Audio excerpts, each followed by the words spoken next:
Right, we're going to go ahead and get started with our meeting today. I'm going to go ahead and call to order this regular assembly meeting of February 13th. Madam Clerk, can you please call the roll? Assemblymember Myers. Here. Member Martinez. Present. Chair Rivera. Present. Member Bronga. Here. Member Johnson is walking around the dais. Assemblymember Constant. Here. And it's my understanding that Member Zalatel is excused this evening. Yes. Assemblymember Cross. Here. Member Volland. Happy to be here. Member Brawley. Here. Member Stolt. Here. Vice Chair Perez Verdilla. Here. Youth Representative Tyrell. Here. Mr. Chair, you have a quorum. Thank you, Madam Clerk. Member Bronga, can you please lead us in the pledge? Yes, sir. I pledge allegiance to the flag of the United States of America and to the republic for which it stands, one nation, under God, indivisible, with liberty and justice for all. Thank you. Member Perez Verdilla, can you please read the land acknowledgement? Yes. A land acknowledgement is a formal statement recognizing the indigenous people of a place.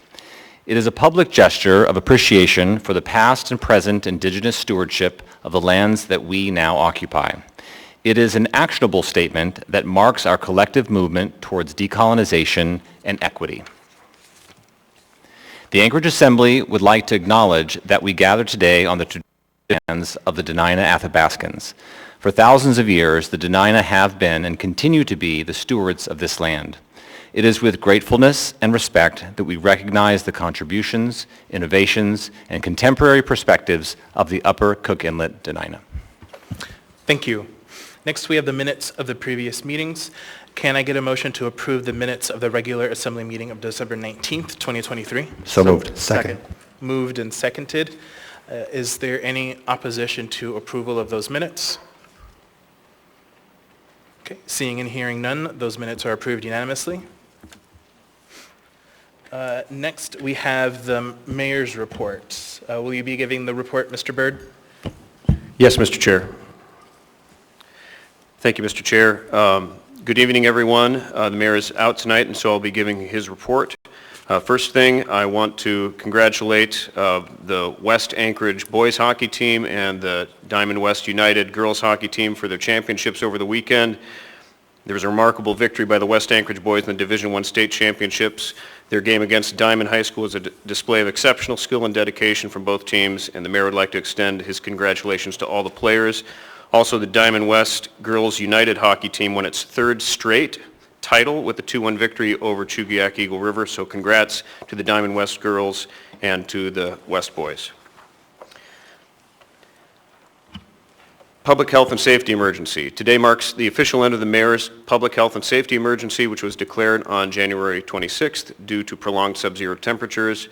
During this period, Mr. Chair, we made 90 additional warming beds available across 3 locations, a critical resource for those facing heat insecurity. Fortunately, we did not reach capacity at any of those locations, but the availability of those beds was vital. The mayor would like to express his sincere gratitude to everyone who worked tirelessly to establish these resources during the emergency. The mayor would also like to address the roof snow removal PSAs that have been out and about. He'd like to commend municipal staff especially for their efforts in providing accurate and timely guidance on roof snow removal to the public. The administration sent out 1,070 letters to building owners with roof truss designs that are prone to failure, accompanied by an interactive map highlighting these buildings. In addition, the mayor's office set up radio PSAs to encourage building owners to review the city's roof snow removal guidance. We've also made these resources easily accessible on the front page of muni.org, ensuring that the public can access the information they need promptly. I encourage anybody who hasn't gone to the muni.org website to go there if they have questions about snow removal.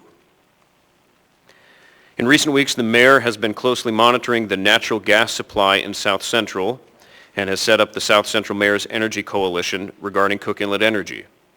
During the recent cold snap, we faced a near shortage of available natural gas, emphasizing the importance of paying attention to the situation in Cook Inlet. This coalition met for the first time last month, Mr. Chair, and is scheduled to meet again tomorrow to discuss the ongoing situation.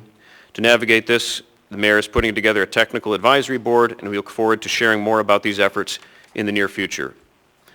In closing, we appreciate the public's time and attention to these important updates. If there are questions or additional information needed, please feel free to reach out to the Mayor's office.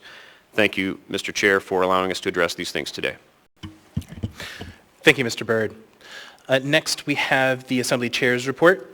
Good evening, everyone, and welcome.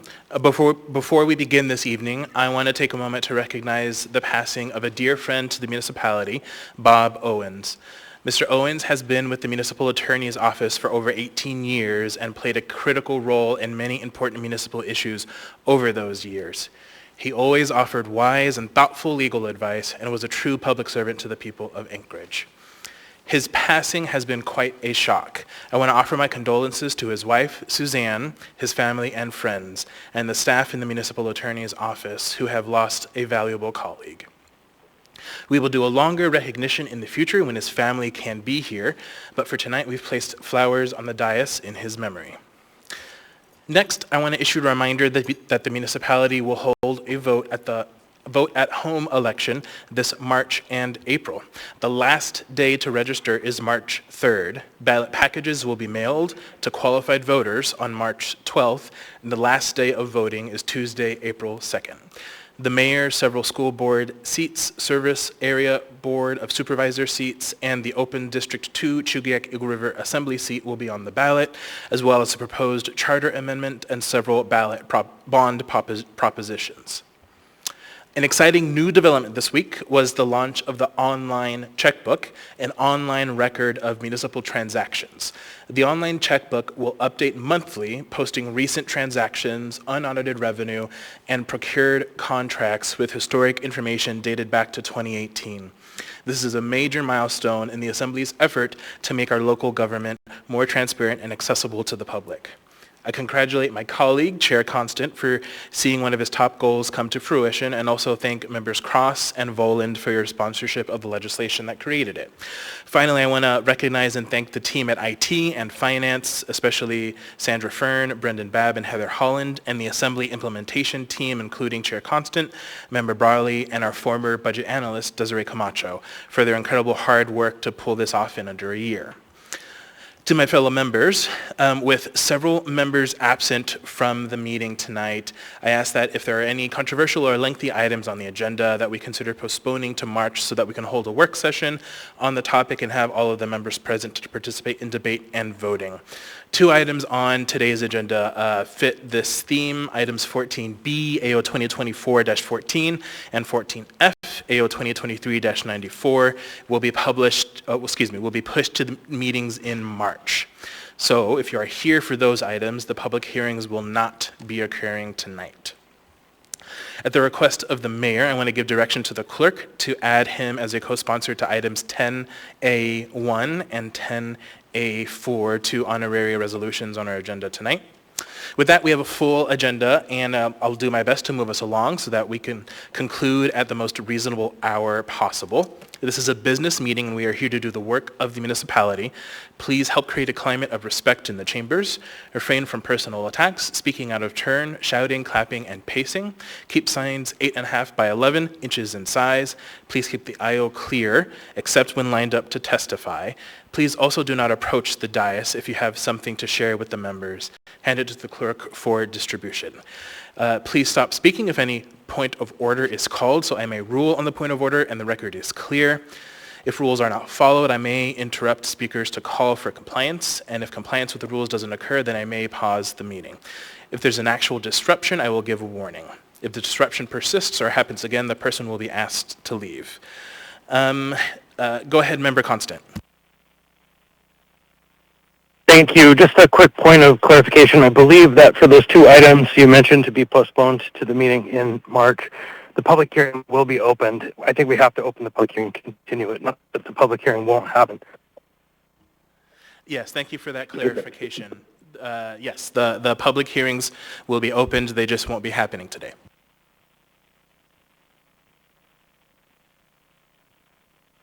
All right, that is it for the Assembly Chair's report.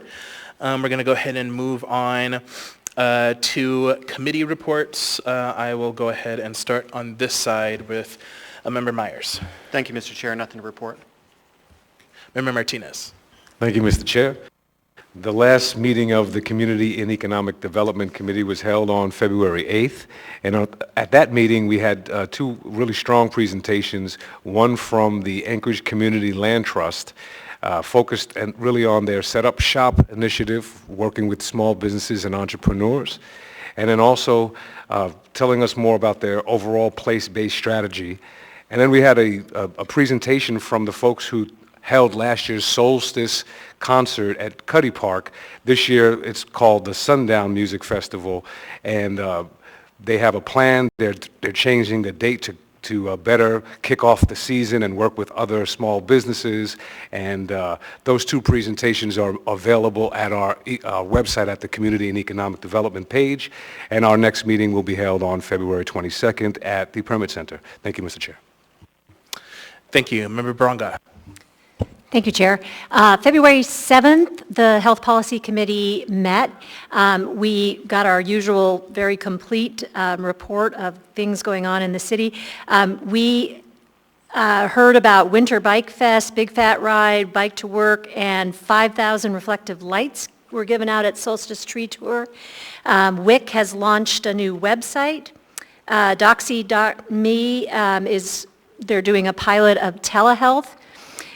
We talked about changes to AMC 7.20.020D and 720.060C to make grant applications electronic versus having to bring 6 copies of paper applications in when there's a health grant.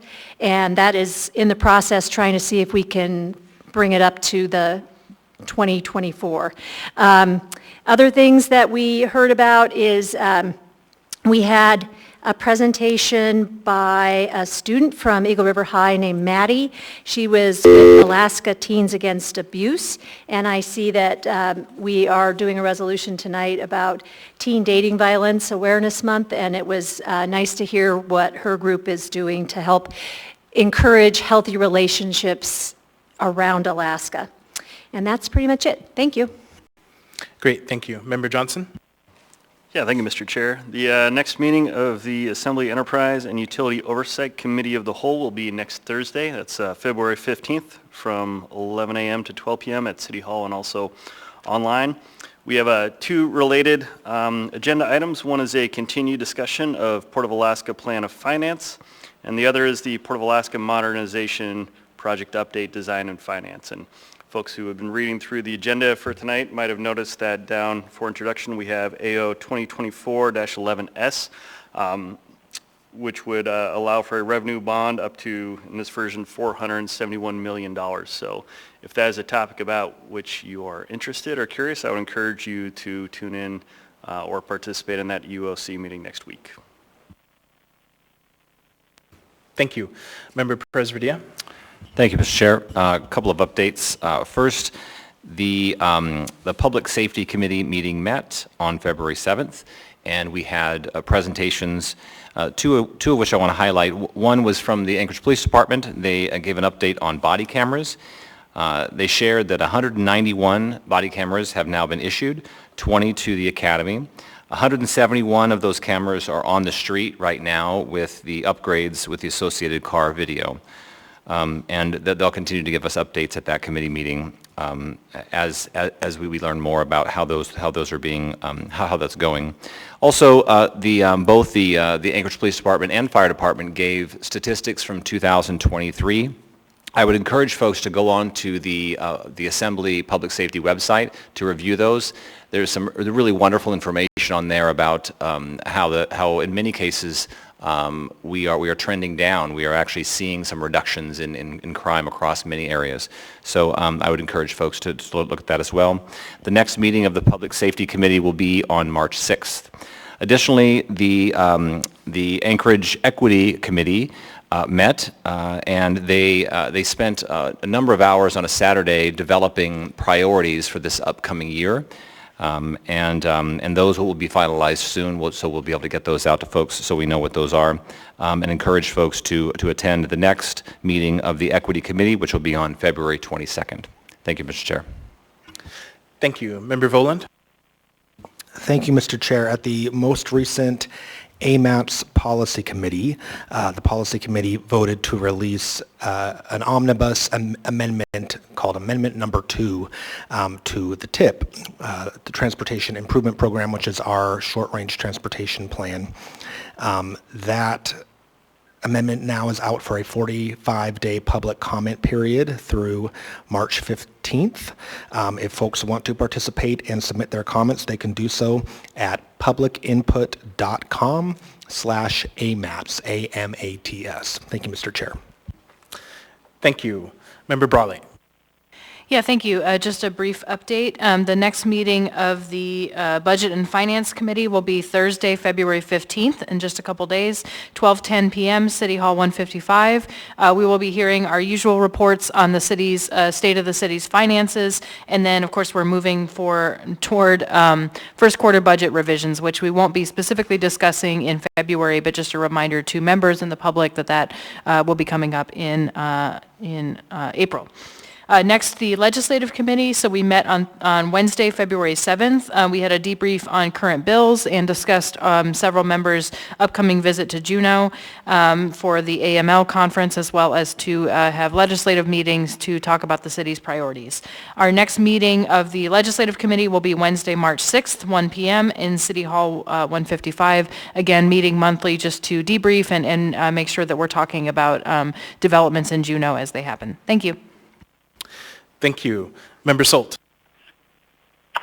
Thank you, Chair. So we had the AEDC Joint Board of Directors and Investors Council meeting on February 7th. Some of the discussion was around the recent economic forecast luncheon, as well as planning the sales tax initiative. The next meeting for AEDC is March 6th for the Board of Directors. Thank you. Thank you. Member Cross? Nothing to report, Chair. Thank you. Thank you. Member Constant? Okay, Member Constant may not be on the phone right now. Youth Representative Tyrell? Yeah, so just this afternoon I attended the monthly Student Advisory Board meeting, which we just welcomed back 4 students who were sponsored to go to Juneau to advocate for raising the BSA.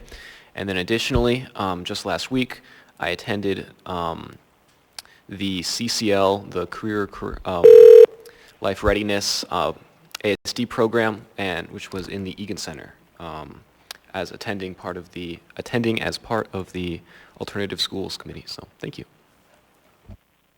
Thank you. All right, that completes our committee and liaison reports. Before we get to the addendum to the agenda, really briefly, yes, go ahead, Member Constant. Yeah, thank you. I just don't have a committee report except to say that this week leadership was run by both Mr. Rivera and Mr. Presverdi, and I want to extend my gratitude from both Ms. Alatel and I that you are stepping in our absence. Thank you. Thank you. So before we get to the addendum to the agenda, we're going to address the laid-on-the-table items, which incorporates any laid-on-the-table items into the agenda. We have 3 laid-on-the-table items tonight. First, we have item 10G9, resolution number AR 2024, unnumbered, a resolution approving administrative agreements between the Municipality of Anchorage and the International Union of Operating Engineers Local 302, the Anchorage Municipal Employees Association, and the International Brotherhood of Electrical Workers Technicians, agreeing to incentive payments for employees directly involved in snow removal operations in calendar year 2024. Can I get a motion to introduce and set this item for a public hearing on February 27th? So moved. Second. Moved and seconded. Is there any discussion on the motion? Seeing and hearing none, members may proceed to vote on the motion to introduce and set this item for public hearing.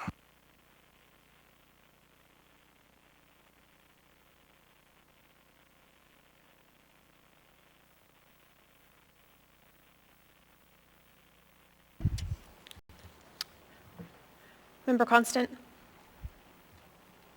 Yes. Member Member Cross? Yes. Member Stolt? Yes. All right, and then, and then Youth Representative Tyrell? Yes. Thank you. All right, that motion passes 11-0 with the Youth Representative voting yes. So the next two items are supplemental, so we don't need to make any motion. I'll just read them into the record. 14H2, Information Memorandum Number AIM 21-2024, AO 2024-1, Information for the Assembly's consideration, Assemblymember Voland. 14I2, Information Memorandum Number AIM 22-2024, AO 2024-2, Information for the Assembly's consideration, Assemblymember Voland. Those are our three laid on the table items. Can I get a motion to incorporate the addendum as printed and distributed and laid on the table items? So moved. Second. Moved and seconded. Can I get unanimous consent? Is there any opposition? Okay, not hearing any, then that motion is approved unanimously. Next on our agenda, we have a couple of appearance requests, starting with Mr. McKee, if you can come on up. And the mic is, if you can please turn the mic on. You will have 3 minutes. Welcome.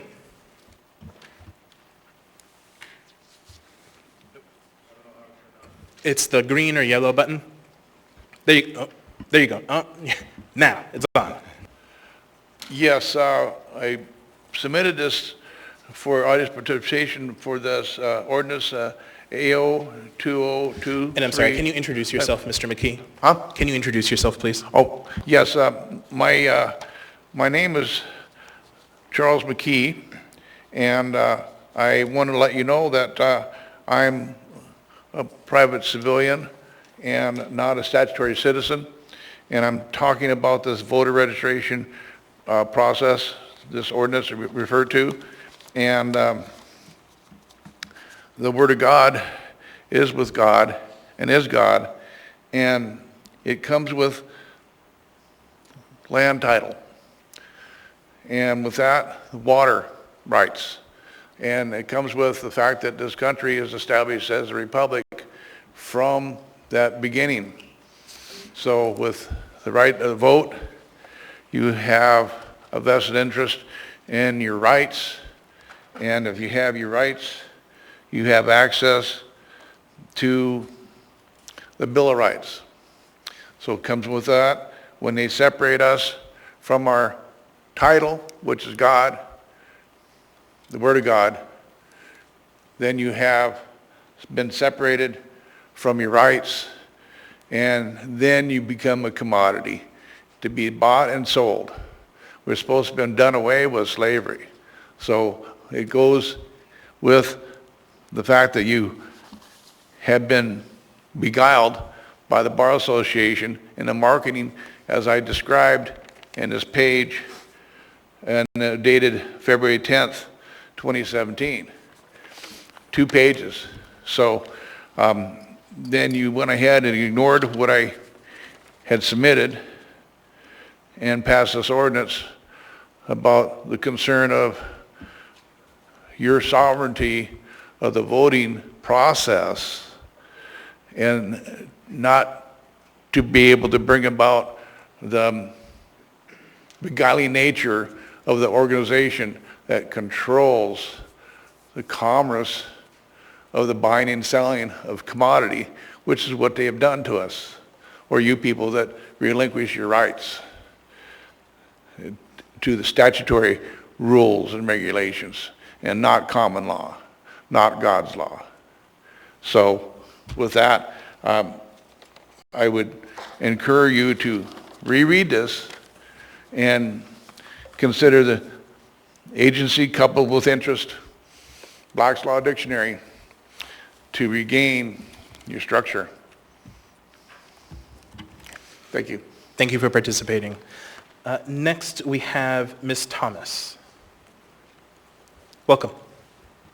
Hello, my name is Marianne Thomas, spelled Thomas, and I live in East Anchorage. My representatives, Karen Bronga and George Martinez, have drafted a resolution for ceasefire. I'm here to support the ceasefire resolution and to urge you to end the genocidal campaign against Palestinian people.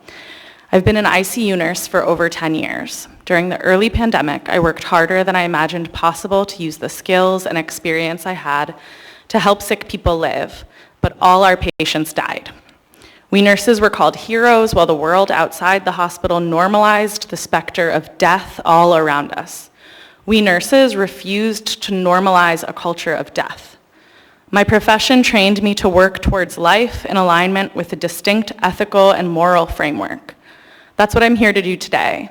Healthcare workers around the world are standing against some of the most egregious and well-documented violence in human history, enacted by the State of Israel, which has bombed hospitals, ambulances, and healthcare infrastructure hundreds of times, and is currently attacking over 1.7 million people crowded into an area only the size of Anchorage from downtown to ANMC.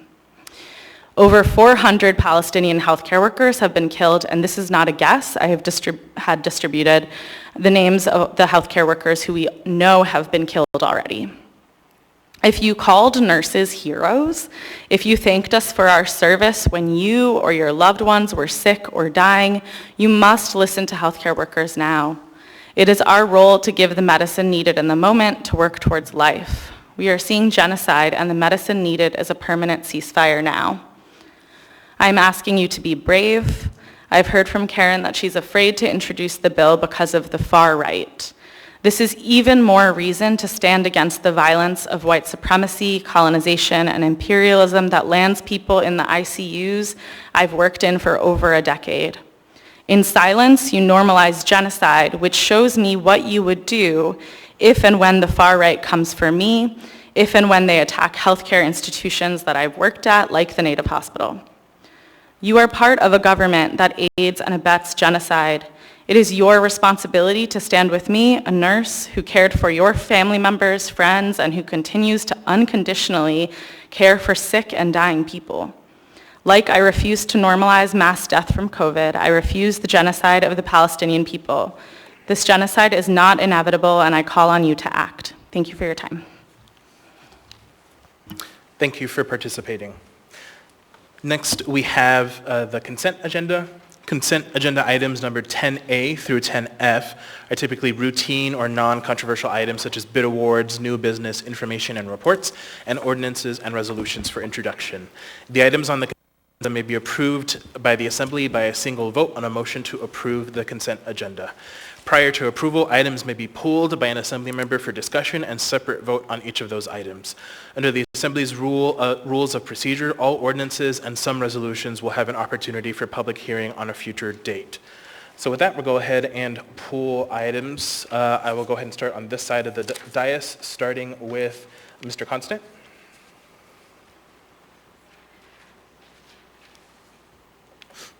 I think that I'll wait to pull any items. I don't know that I have any. Okay, I'll come back to you then. Mr. Cross? No items, Chair. Thank you. Thank you. Mr. Solt? No items, Mr. Chair. Thank you. Member Brawley?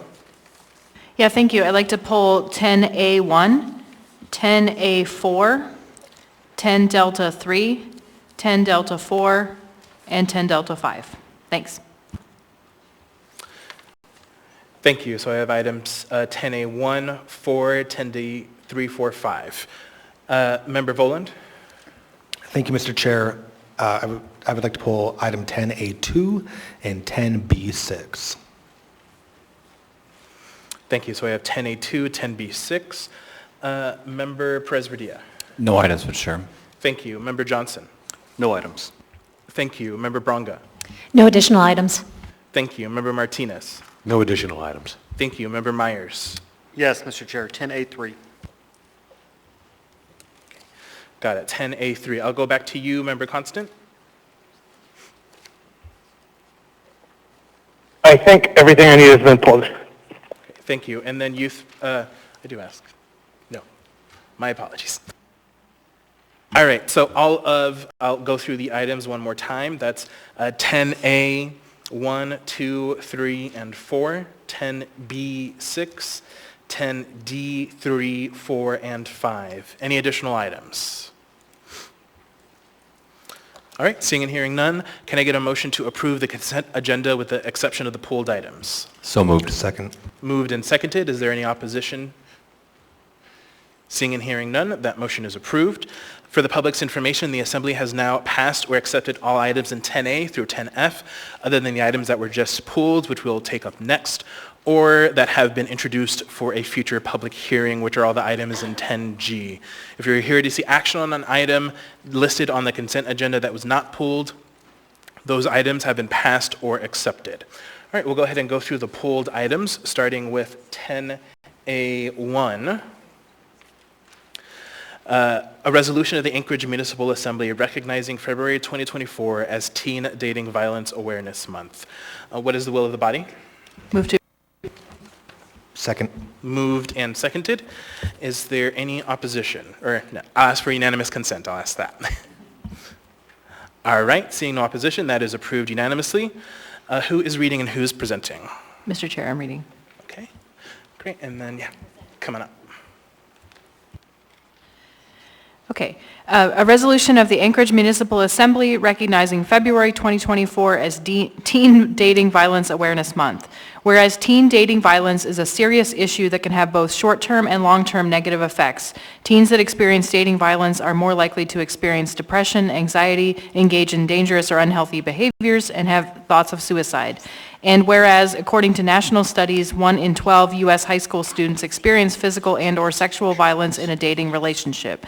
In the 2019 Alaska Youth Behavior Risk Survey, 10% of Alaska high school students experienced physical dating violence. And whereas 8.4% of Anchorage students surveyed had been physically hurt by someone they dated within the past year, and 7.6% were physically forced to perform sexual acts by someone they dated, and whereas Brianna or Bree Moore was tragically murdered by her boyfriend in Alaska in 2014 as a result of dating violence, after which her parents worked with the Alaska legislature to pass the Alaska Safe Children's Act in 2015, and in 2018 they passed the Bree Moore Teen Dating Violence Awareness and Preventative Program, known as Bree's Law. Because of Bree's Law, dating violence education is being taught in grades 7 through 12 in all Alaska public schools. And whereas in 2022, Bree's Law was recognized nationally and signed into law by the President of the United States as part of the Violence Against Women Act and authorized funding of $40 million to help prevent teen dating violence. And whereas teens and all persons deserve happy, healthy relationships where conflicts are managed without threats. Supporting healthy, nonviolent relationships and teaching safe and healthy relationship skills can have lasting effects on youth. Now, therefore, the Anchorage Municipal Assembly resolves that February 2024 is designated as Teen Dating Violence Awareness Month in the municipality of Anchorage, passed and approved by the Anchorage Assembly this 13th day of February 2024. Thank you. Thank you so much. My name is Cindy Moore, and I'm Bree's mother. And first of all, I just want to thank the Anchorage Assembly for your non-wavering support all these years. It's been 10 years this year.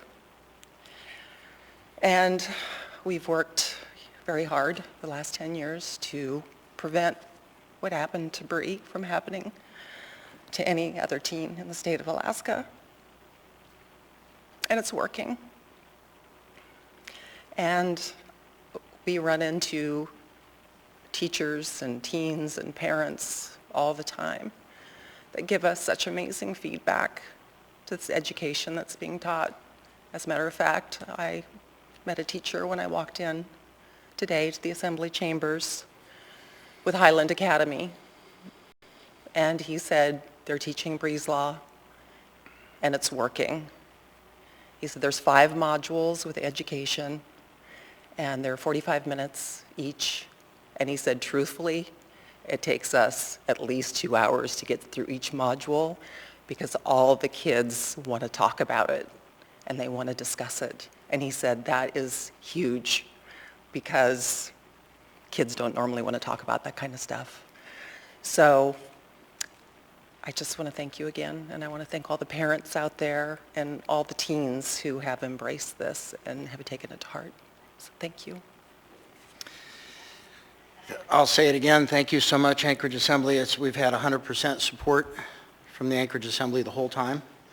Some of you know what we went through in Juneau 2 different times, which was completely the opposite in part. But we had a lot of support there, and Breeze Law passed both times with 100% voting.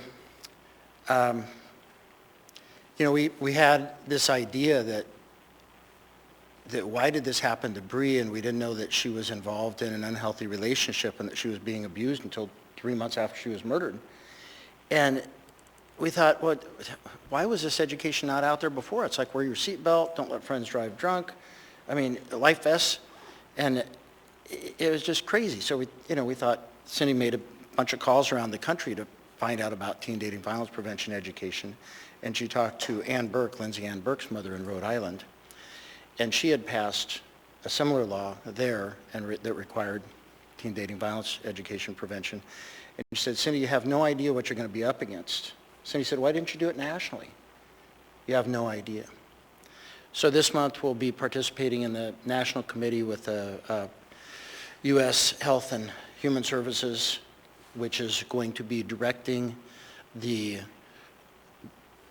basically the input from names that you know in the news and the media, where these funds will go and how they will be used in teen dating violence prevention and education throughout the country. And so it's amazing the feedback we've had from Washington, D.C., which is, how did you get this passed? People can't pass laws like this where they mandate this education. And so there's not an attempt for us to mandate it across the United States, but the two biggest hurdles we had is it's an unfunded mandate. So our goal with the $40 million is to create curriculum, make it free. The second biggest argument is, why are we going to put Bree's name on it? And I think the way we do that is each state has not just a victim, but many victims. But in the case of Gabby Petito, who we all know, unfortunately, from the news, that state can adopt it as Bree's Law, Gabby's Law, or more importantly, Gabby's Law and Bree's Law. They can use the curriculum that's developed, and they can tailor it to their state, to their region, what their needs are. So that's kind of our next goal. We could not have done all of this without you. We've had unwavering support. We just are so appreciative. Thank you. Thank you. Great. Thank you so much for being here and for your continued advocacy.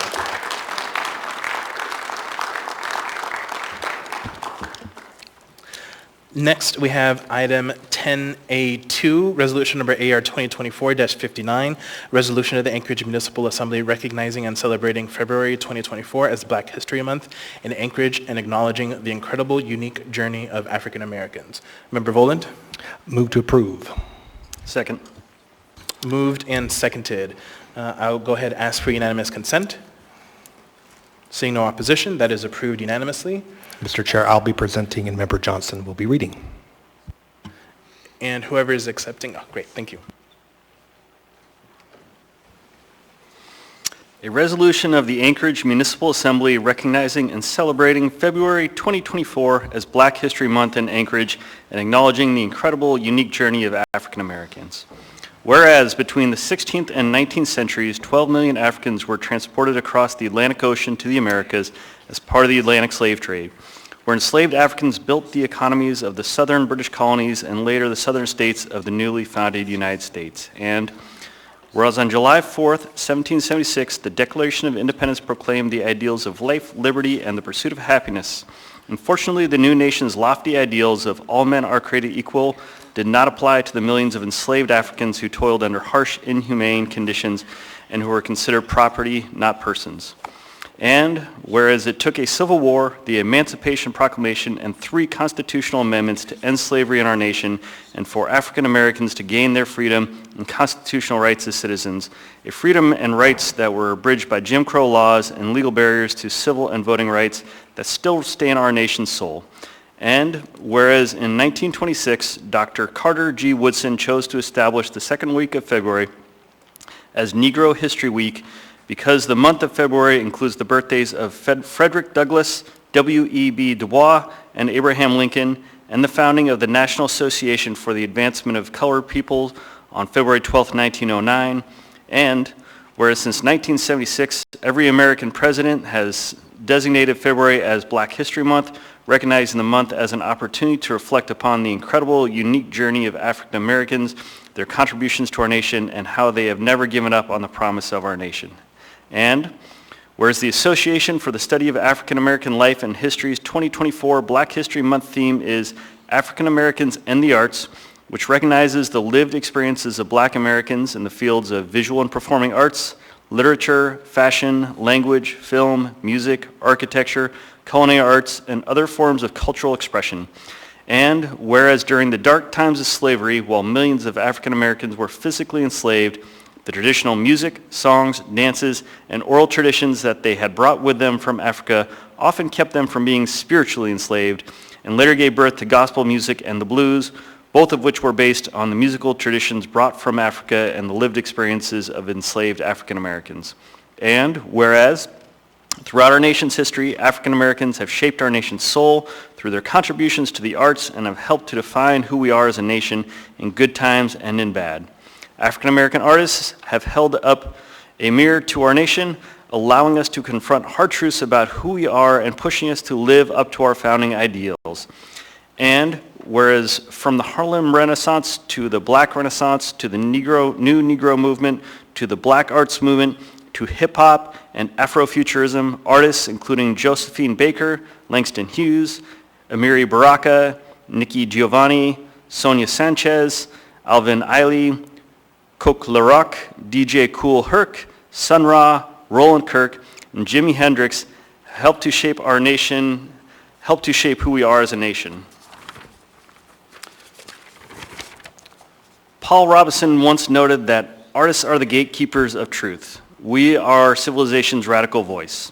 And whereas African American artists have helped to shape the artistic and social history of Anchorage, including dancer Velma Miss Wiggles Adkerson, Tammy Miss Personality Townsend, singer and performing historian Dr. Calvin Williams, singer and storyteller Shirley Mae Springer Staton, visual artist and educator Vonnie Gaithier, editor and publisher George C. Anderson, historian and educator Dr. Everett Lewis Overstreet, historian George Harper, Sankofa Dance Theater of Alaska, and entertainment promoters Dexter and Andrea Antoine and BBAAD Productions. And whereas the lives and destinies of African Americans have been intertwined with Alaska's destiny since the era of Pacific whaling in the mid-19th century, through the Alaska Gold Rush, World War II, the oil boom, and the Civil Rights Movement, although their stories and contributions to Alaska's have often been written out of history and a mission addressed in the recently published Black Lives in Alaska by Dr. Ian C. Hartman and David Reamer. And whereas Black history is American history, for far too long the stories, triumphs, and struggles of African Americans were left out or marginalized in mainstream history. It is essential that we acknowledge and are aware that, although their numbers are small, African Americans have had and continue to have an outsized impact on the culture, economy, civic life, and history of Anchorage and Alaska.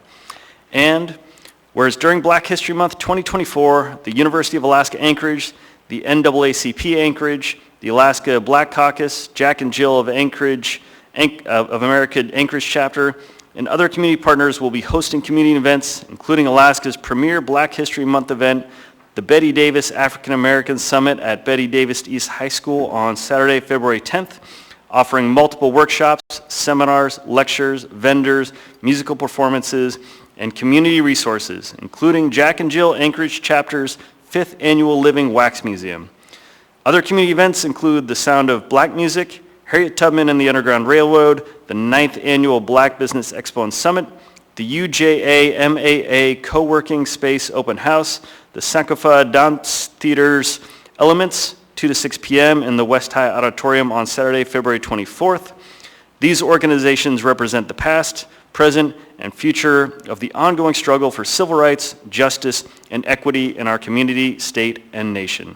Now, therefore, be it resolved by the Anchorage Assembly that February 2024 shall be recognized and celebrated in the municipality of Anchorage as Black History Month. Passed and approved by the Anchorage Assembly this 13th day of February 2024.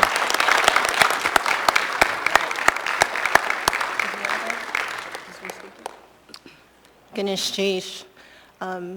First of all, I want to thank you for this detailed report, the history.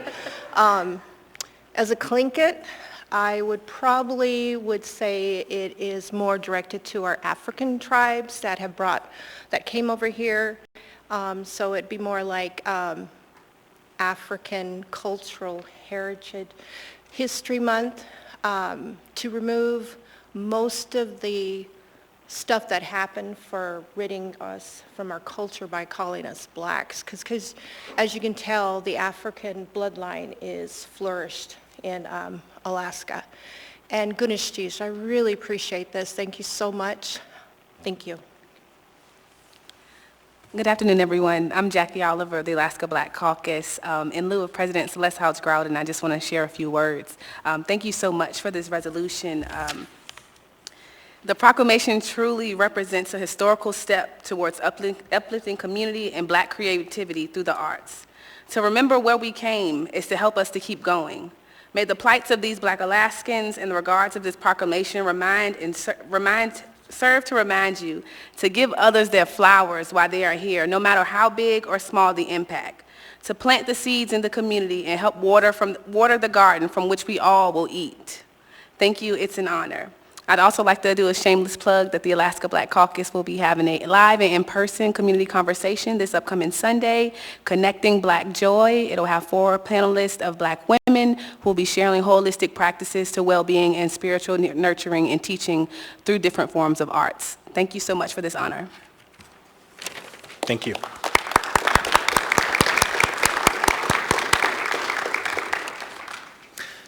Next, we have item 10A3, resolution number AR 2024-60, a resolution of the Anchorage Municipal Assembly recognizing and celebrating February 16th, 2024 as Elizabeth Petrovich Day. Member Myers. Thank you, Mr. Chair. Move to approve. Second. Moved and seconded. I will ask for unanimous consent. Seeing no opposition, that item is approved unanimously. Who is reading and who's presenting? I am reading, Mr. Chair, and Mr. Perez-Verdia is presenting. Great. I want to apologize if I get any of these names wrong, just saying that ahead of time. A resolution of the Anchorage Municipal Assembly recognizing and celebrating February 16th, 2024 as Elizabeth Petrovich Day. Whereas Alaska Native Sisterhood Grant President Elizabeth Wanamaker Petrovich was born in Petersburg, Alaska on July 4th, 1911 as a member of the Lukak-Adi clan in Raven Moiety of the Tlingit Nation with the Tlingit name Ka Gus Ot, quotes, person who packs for themselves, in quotes. And whereas after being orphaned, Elizabeth was adopted by Andrew and Jean Wanamaker, graduated from the Ketchikan High School, attended Sheldon Jackson College and Western College of Education, and married Ray Petrovich on December 15th, 1931. And whereas, seeking greater opportunities, the Petrovich family moved to Juneau, where Elizabeth and Roy encountered discrimination against Alaska Natives in their attempts to secure housing and gain access to public facilities, spurring them to become leaders in the battle for Native rights in Alaska.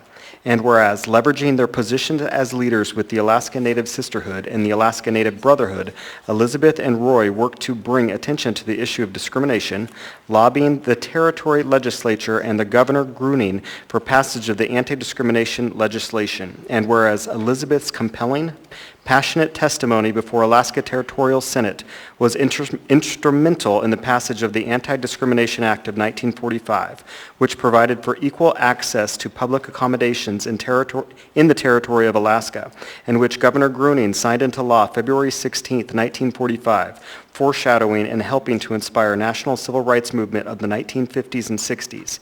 And whereas in 1988, the Alaska legislature designated February 16th as Elizabeth Petrovich Day, and in 2020, the United States Mint issued a $1 coin bearing the image of Elizabeth Petrovich in honor of her legacy and civil rights activism, making her the first Alaska Native to be honored in the United States currency. And whereas the Alaska Native Sisterhood and Alaska Native Brotherhood continue to carry on the legacy of Elizabeth and Roy Petrovich and other Alaska Native civil rights pioneers by advocating social justice, equity, and inclusion, and are with ANB and ANS Camp 87 sponsoring Camp 87 First Annual Alaska Civil Rights Conference, October 14th, 2023. Now, therefore, the Anchorage Municipal Assembly resolves that February 16th, 2024 is Elizabeth Petrovich Day in the municipality of Anchorage and encourages the community to celebrate the life and legacy of civil rights and social justice champion Elizabeth Wanamaker Petrovich and the ongoing work of the Alaska Native Brotherhood and Alaska Native Sisterhood, passed and approved by the Anchorage Assembly on the 13th day of February 2024.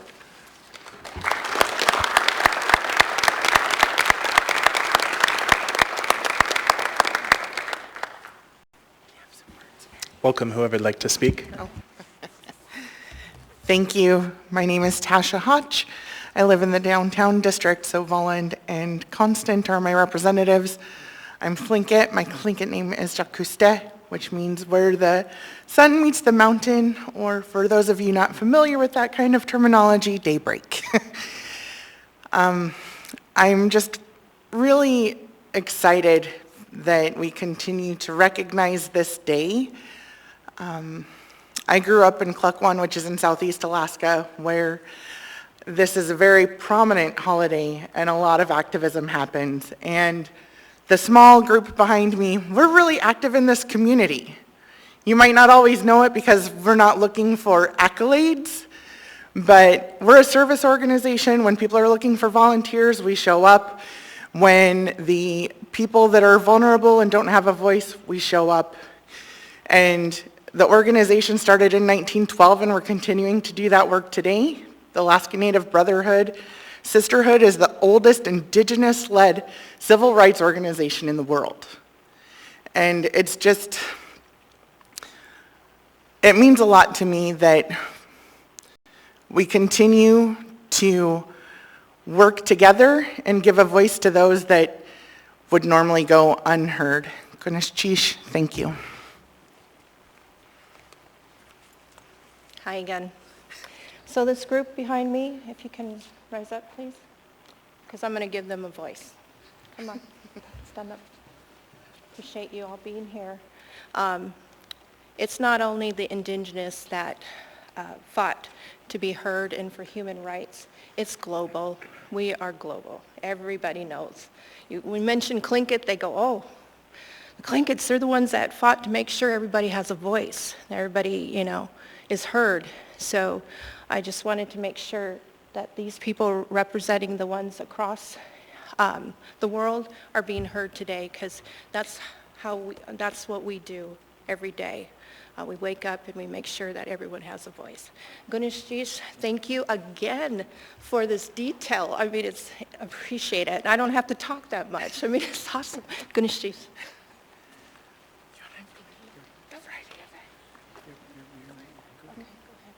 Stop being shy. I'm not being shy. First of all, I'd like to thank the Assembly, the Mayor, and all of us that put this resolution together, because it's important that we continue fighting discrimination in the systems, in the schools. And, we've got to continue the good fight, and we will continue the good fight. I've been with the Alaska Native Brotherhood since 1991. And been with the Grand Camp organization, since then as Grand Secretary and Grand Treasurer. But we're not new to the Anchorage Assembly. We've done debates with the Mayor. We've done debates with the Assembly on KNB Radio, and we will continue doing that because I think it's important that our voice be heard and the views be heard of our elected officials. But also in closing, we'd like to recognize the Anchorage Civil Rights Organization for helping us sponsor the first annual Civil Rights Organization meeting in Anchorage on October 14th. Special recognition was Daryl Hess and Kyoki Kim. They did a really good job representing the municipality and the Assembly and the Mayor. So I just really want to let you guys know what a great job they did representing the organization. Kanishchish.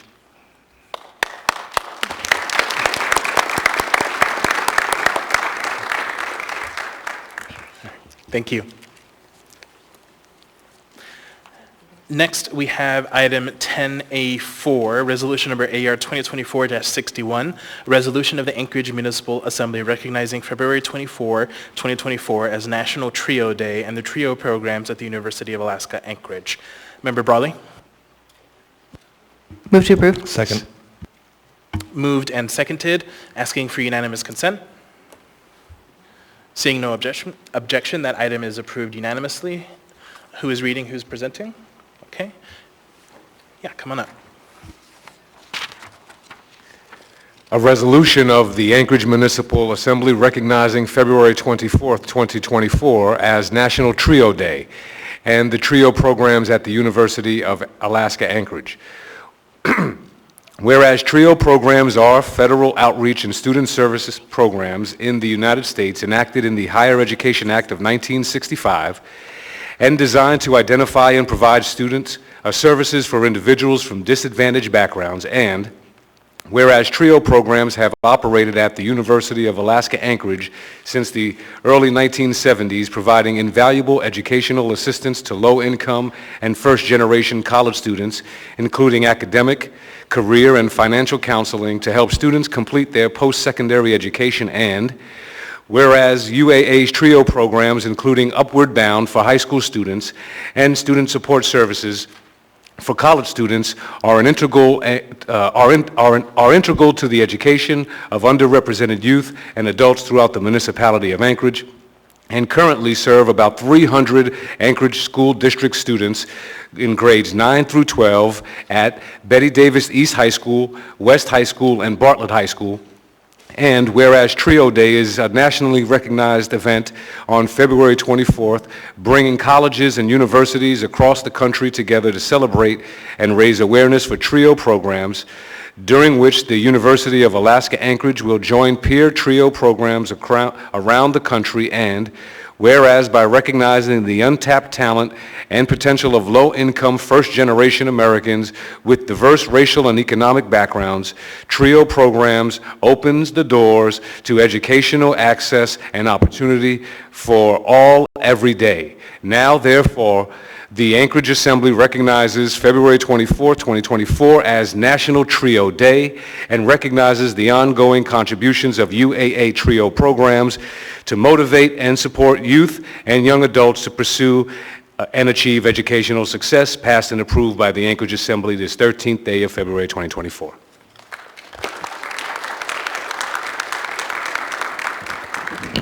Thank you so much. My name is Jasmine Carter. I'm an advisor for the Trio Pre-College program at both Bartlett and West High School. I'm joined today by two amazing Trio students, Adeline Bakui from Bartlett and Elisha Lacenta from West High School. Like the resolution says, Trio aims to mainly serve first-generation and low-income students. We provide a variety of services, including financial aid literacy, college and career exploration, both trade and college school admission support, as well as academic support and leadership development. Thank you so much for your time, and we greatly appreciate this recognition. Thank you. Actually, before you go, Member Voland. Thank you, Mr. Chair. Actually, I wanted to say thank you to yourself and Member Brawley and Member Martinez for putting this together. I would love to be added as a co-sponsor if I could have that opportunity. Great. Thank you. I'll go ahead and just ask, is anyone opposed to being added as a co-sponsor? Okay. Seeing none, then we'll go ahead and just add everyone as a co-sponsor. Thank you, Member Voland. Thank you so much.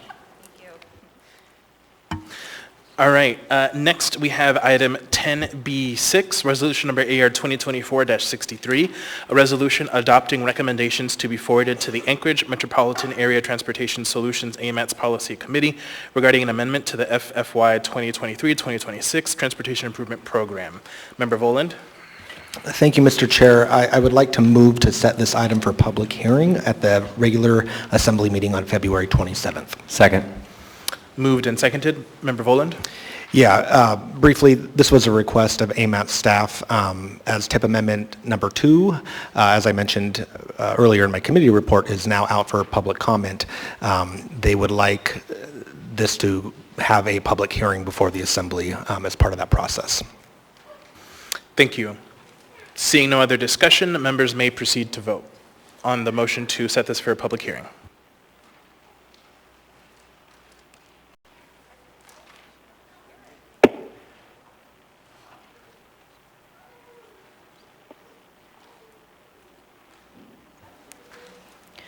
Member Constant? Yes. Member Cross? Yes. Member Solt? Yes. And Youth Representative Tyrell? Yes.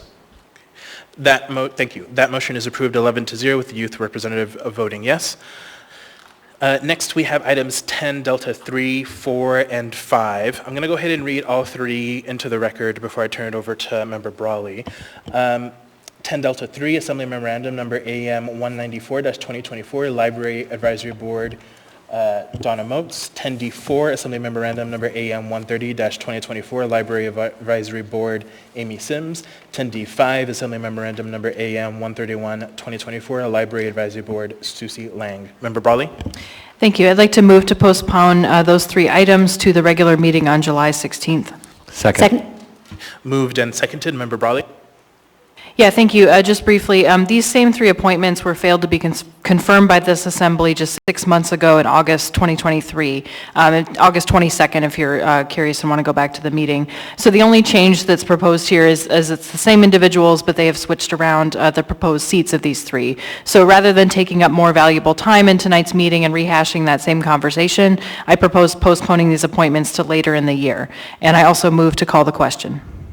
Second. Moved and seconded by Member Bronga. Let's go ahead and pull up that vote.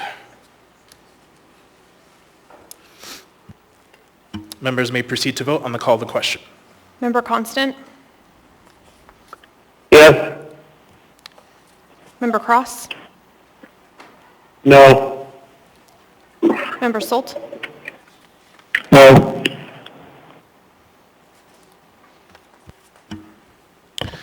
And Youth Representative Tyrell? Yes. Okay. That motion is approved 8-3 with the Youth Representative voting yes. So that will take us to the vote of the motion, which is to postpone these three items to a meeting in July. So let's go ahead and vote on that.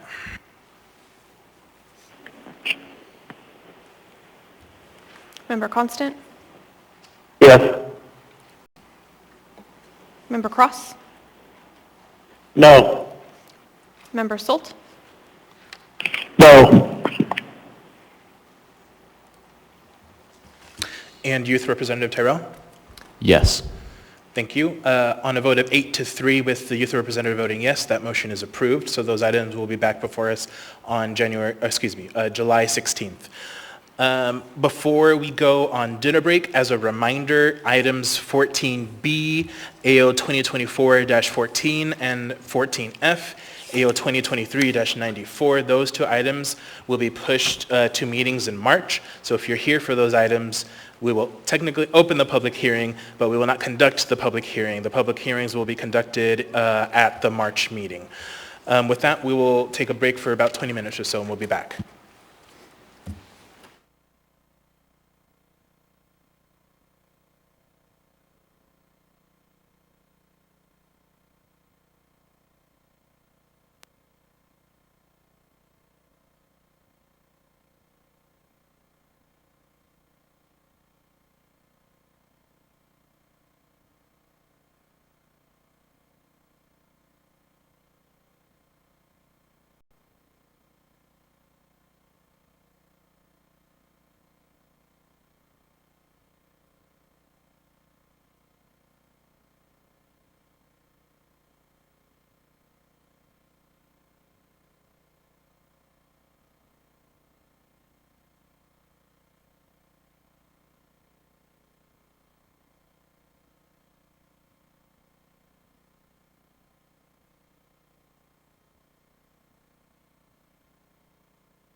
an ordinance that we're going to go ahead and take care of.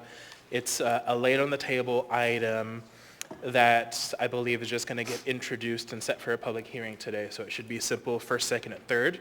So I'll go ahead and read the title, and then I will ask Member Brawley to start us off. Unnumbered AO 2024, an ordinance of the Anchorage Assembly amending Anchorage Municipal Code, Chapter 21.07 to roll back amendments by AO 2023-50 as amended that established new urban neighborhood development context standards that created unforeseen challenges for housing developments outside of the original urban neighborhoods in Anchorage, and waiving Planning and Zoning Commission review of this ordinance. Member Brawley? Move to introduce and set the public hearing for, I believe, February 27th. Second. Third. Okay, thank you. So first, second, and third, that item has been introduced and will be before us at the February 27th meeting. Okay, so moving on in our agenda, we now have before us item 11A, Assembly Memorandum number AM 92-2024, Board of Adjustment, Nancy Pease. There is no motion pending. What is the will of the body? Move to approve. Second. Moved and seconded. Any discussion on the item? Member Voland? Thank you, Mr. Chair. So I'm actually going to oppose this reappointment. I know that Ms. Pease has a history of volunteerism, and that includes this board as well. And I appreciate her service to Anchorage in the past. However, this board, in its quasi-judicial capacity, gets to make rulings on appeals from the Planning and Zoning Commission and other commissions. I just think that it's important that there's sort of alignment with the policy of the legislative body. I've recently had the opportunity to attend a meeting of the Rabbit Creek Community Council, and Ms. Pease gave a presentation on sort of the Assembly's policy, legislation on land use and zoning, and also the Home Initiative, which is working its way through the Planning and Zoning Commission now. It was a very interesting meeting. It really did not amount to a presentation so much as a back and forth with Ryan Yell, who's the current long-range planning manager for the municipality. And in this dialogue, my sense was that Ms. Pease asked Mr. Yell sort of several leading questions and characterized, I think, unfairly and inaccurately some of the Assembly's policy making and legislation around land use and housing. The co-sponsors of the actual legislation that was being discussed were not invited to make a presentation to that community council meeting. And so you have, essentially what you had was sort of someone who works for another branch of government being put on the spot and essentially asked to disagree in front of a community council with pending legislation that's in the Planning and Zoning Commission now. And I just felt like it was, I'm not going to go as far as say inappropriate, but I think it was unfortunate in that there wasn't a more fulsome dialogue to be had with the Assembly, who are actually the authors of that legislation. And so with that, I will be no vote on this particular appointee. Thank you, Mr. Chair. Thank you. Member Johnson? Yeah, thank you, Mr. Chair. I strongly support Ms. Pease for this role. She's been a very active and outspoken member of her community. She's been involved in community council. She was, I think, notably, if you look at the record here, has a very excellent attendance record, and she was also served as Planning and Zoning Commissioner. I think she's very well qualified, and I understand that there may be some policy disagreements between her perspective or the views that she represents in her role as a community council member, but I would be wary of going so far as to say that something as simple as a disagreement over one piece of policy is enough to perhaps consider excluding somebody from these appointments. I mean, I think historically I've been pretty deferential to the role of the executive branch and the administration to make these appointments, and I've generally taken the position that, I mean, politics should not be our primary motivation or even, I think, except in extreme circumstances, really a factor in not approving an appointment they've made. And I think I would be hesitant because I think I worry about the precedent if we say something so narrow as simply not supporting one piece of action despite somebody being very well qualified, very active, and I think clearly fulfilling the mandate of the board. I'm happy to support Ms. Peace. Thanks. So I have a few folks in the queue, and then I'm hoping that we vote and don't prolong this debate. Mr. Byrd? Thank you, Mr. Chair. I'll be brief. So through the chair, I just want to remind the body that the Board of Adjustment is a 5-member board, and currently there are only 3 members. So we are asking the Assembly to confirm Ms. Pease so that there will be 4 members. You may recall the Board of Adjustment functions by having 3-member panels. So this will hamstring them if we don't have Ms. Pease, and we'll find somebody else. But as I've mentioned before, Mr. Chair, this is a volunteer. This is an adjudicatory board, so this serves an important function for the city.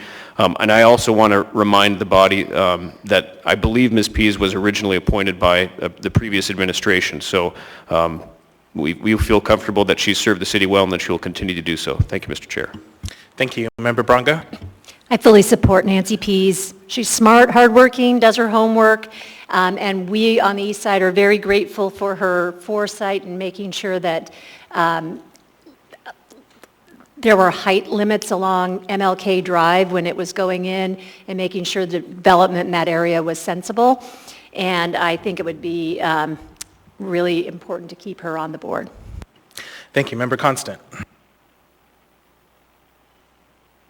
Thank you, Mr. Chair. I have a couple thoughts. I will support Ms. Peace ultimately, though I understand the concerns that are being raised by Member Volland, because we have a certain set of people who have figured out the strengths and weaknesses of our community council system and are effectively utilizing our community council system to perpetuate misinformation. And so I don't draw that problem to Ms. Peace. I draw that problem to our rules relating to community councils, because the council should in fact have made an effort to have a sponsor of the item there, as opposed to hosting an opposition session and attempting to get staff on board with the opposition, right? And so I think that there are, this is just one more argument to the Omnibus Community Council review and update to the code that I intend to see come to fruition before I'm off this body, because the community councils themselves have become the locus of abuse of the process. And so with that, I would note, I like that Mr. Byrd pointed out that a previous administration appointed this person. That just goes to show that opposition to individuals are not based on partisan matters, but instead on individual calculations of competency and their fit. So with that, I'll yield the floor. Thank you. Member Cross? Thank you. Yeah, I would just want to echo the statements by Constant and Boland. I have my own reservations regarding this appointment.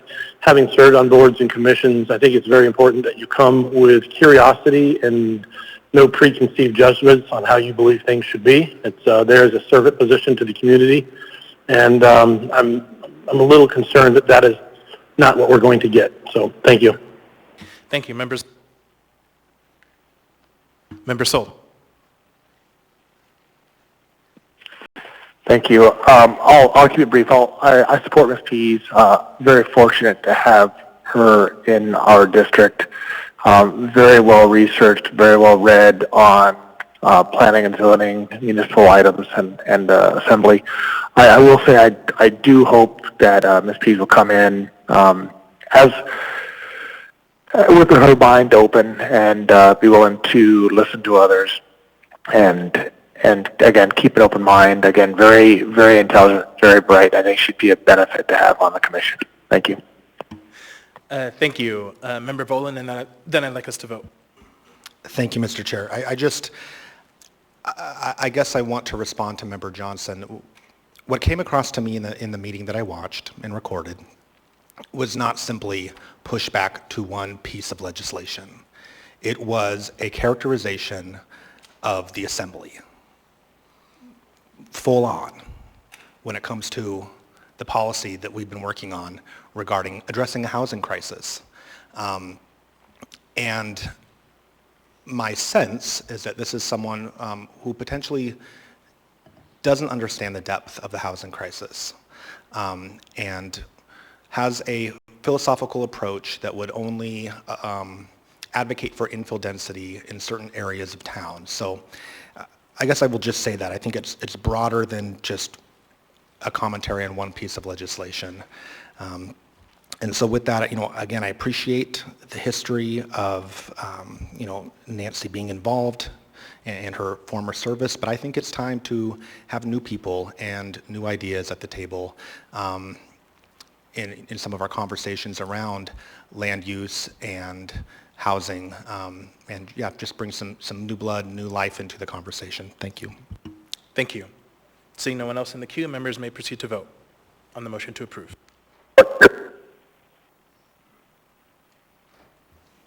Member Constant? Yes.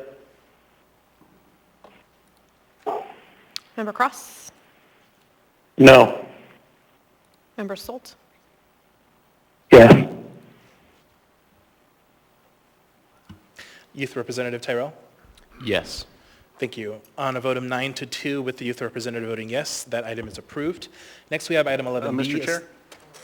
Yes, I'm sorry to interrupt, but I had a request to consider immediate reconsideration of item 10D22, which is AM 162-2024. I might not get the parliamentary procedure exactly correct, but if you could help me through it, I think we can explain the rationalization.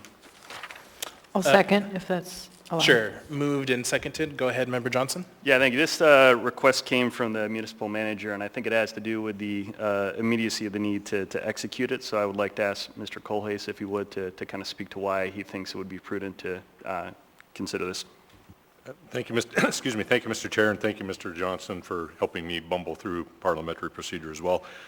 This is a contract for legal services for AWU, and it took us a while to get it on the agenda through no fault of the body. It was our languishing, but it's critical because they want to start work tomorrow, and there's some regulatory issues they're working through with AWU, and we would like to be able to award this contract as soon as possible. Thank you. Thank you. Seeing no other members in the queue, members may proceed to vote on the motion for immediate reconsideration, urging a no vote. Mr. Constant? Boy, now I want to talk about it, so I'm going to say yes. Member Cross? No. Member Solt? No. And how does the youth representative vote? No. Thank you. So on a vote of 10-1 with the youth representative voting no, that motion fails. Next we have item 11B, Assembly Memorandum number 93-2024, Anchorage Community Development Authority Board of Directors, Leslie Riedel. There is no motion pending. What is the will of the body? Move to approve. Second. Moved and seconded. Is there any discussion on the item? Seeing and hearing none, members may proceed to vote on the motion to approve. Mr. Solt? Yes. Mr. Cross?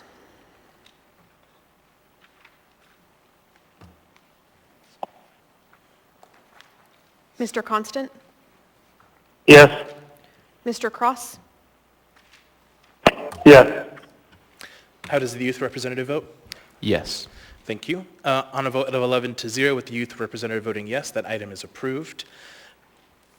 Before we go on to the next item, for testimony on public hearing items, please direct your comments to the assembly or the chair. Please give your name and neighborhood at the start of your testimony. You will have 3 minutes to testify unless you are with a community council or other recognized group. Your comments must remain on the topic of the matter before us, and personal attacks are not appropriate. I may interrupt you if you do not follow these rules for testimony. In addition, audience members are asked to avoid clapping or other disruptions during public testimony. Assembly members don't typically answer questions during this period. That comes later during the debate, as public testimony is the public's time to speak. With that, we have before us item 13A, resolution number AR 2024-15, a resolution of the municipality of Anchorage appropriating an amount not to exceed $1,300,000 from unrestricted net equity to the Solid Waste Services Refuse Collections Utility Operating Fund 56000. SWS Department for debt payments and amending the 2023 operating budget. Public testimony is now open on this item. Would anyone like to speak? Anyone at all? Seeing and hearing none, public testimony is closed. What is the will of the body? Move to postpone indefinitely. Is there a second? Second. Moved and seconded. Member Bradley?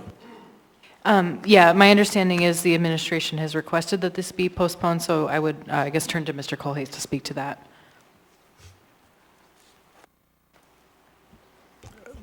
Thank you, Mr. Chair. Excuse me, that is correct. We are requesting to be postponed indefinitely. If we have questions about the specifics, Acting OMB Director Sharon Lechner is here to answer any questions. Thank you. Seeing and hearing no one, members may proceed to vote on the motion to postpone indefinitely.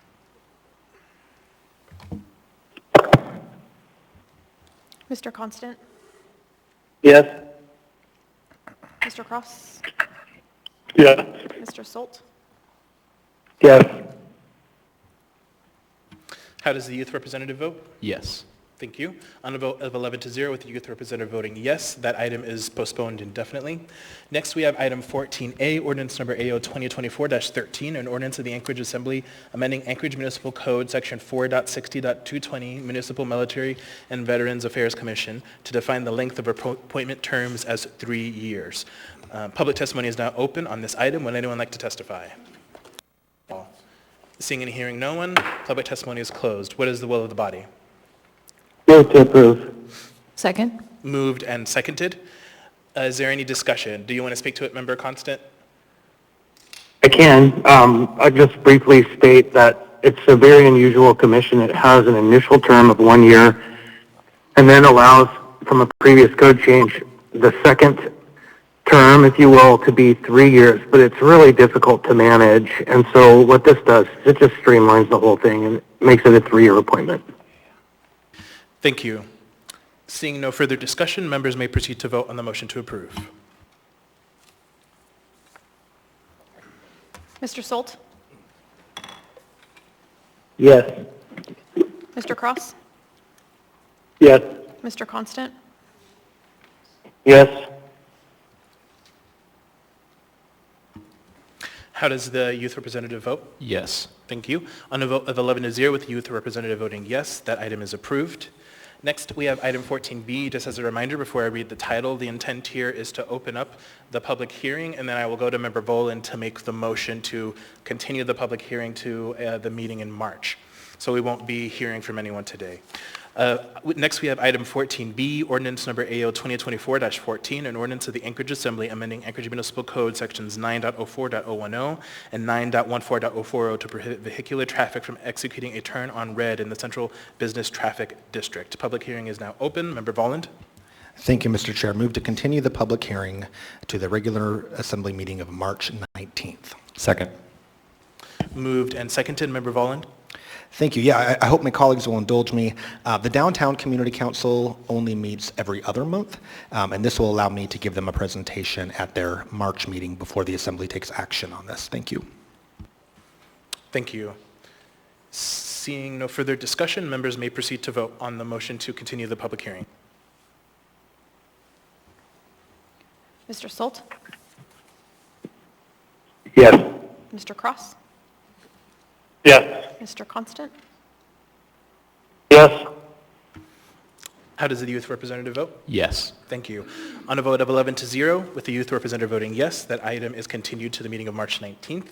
Next, we have item 14C, resolution number AR 2024-27, a resolution of the municipality of Anchorage appropriating $621,279 of Convention Center Capital Reserve fund balance within the Convention Center Capital Reserve Fund as a transfer and appropriating said transfer to the area-wide General Capital Improvement Projects CIP fund for capital improvements at the Denina Civic and Convention Center, all within the offices of the municipal manager. Public testimony is now open on this item. Would anyone like to testify? Anyone at all? Seeing and hearing no one, public testimony is closed. What is the will of the body? Move to approve. Second. Moved and seconded. Is there any discussion on this item? Yes, Mr. Chair. Go ahead, Member Constant. Thank you. Just briefly to the manager, I just want to reiterate that the lighting on the public art sculpture in the building continues to be burnt out. Going on year 6, and I'm hopeful that some of this largesse that we're appropriating from the various tax funds can go to fixing that project that has been broken for so many years. Thank you. Thank you. Seeing and hearing no further discussion, members may proceed to vote on the motion to approve. Mr. Constant? Yes. Mr. Cross? Yes. Mr. Solt? Yes. How does the youth representative vote? Yes. Thank you. On a vote of 11-0 with the youth representative voting yes, that motion is approved. Next, we have item 14D, AR 2024-30, a resolution of the municipality of Anchorage appropriating room tax in amounts not to exceed $847,478.74 within the area-wide general fund 2023 operating budget and $1,460,414.55 within the convention center operating reserve fund 2023 operating budget to provide for payments under the professional services contract with Visit Anchorage and the use agreement with Civic Ventures under the office of the municipal manager. Public testimony is now open on this item. Would anyone like to testify? Welcome. Hello, my name is Brian Witzke. I go by Bree, she, her pronouns. 14 years transgender, currently residing at the Alex. The only thing I want to make sure that we bring awareness to is when we're talking about a room tax is that when we look at the hotel industry, which this is a direct issue of it, remember we're trying to always encourage more tourism. It's very hard when the average hotel room starts at $400 a night in the summertime, and that's cheap. And when we're looking at that, we're looking at our hotels and the quality of our hotels. You know, they're struggling operation. There's some of them that are doing well, and there's others that are not, and a lot of it depends on how big they are through the lower 48 and up here in enjoyment. When we're dealing with Alaska, we need to keep it as much as we can in Alaska. So, I mean, there is appropriations. There's a need for a bed tax. And it does go into all this and as far as that goes.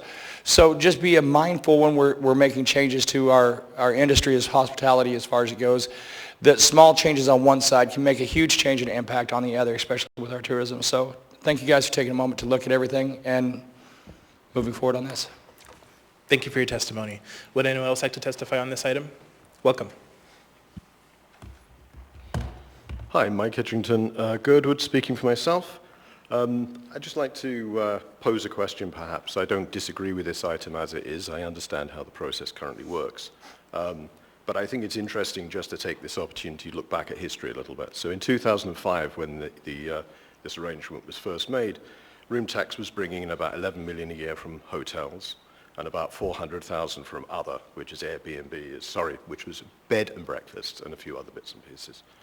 2015, the most recent time when the contract was, so a decade later, when the contract was updated, income from hotels, room tax had about doubled to 24 million, and it was still sitting around $500,000 from others, from the other category.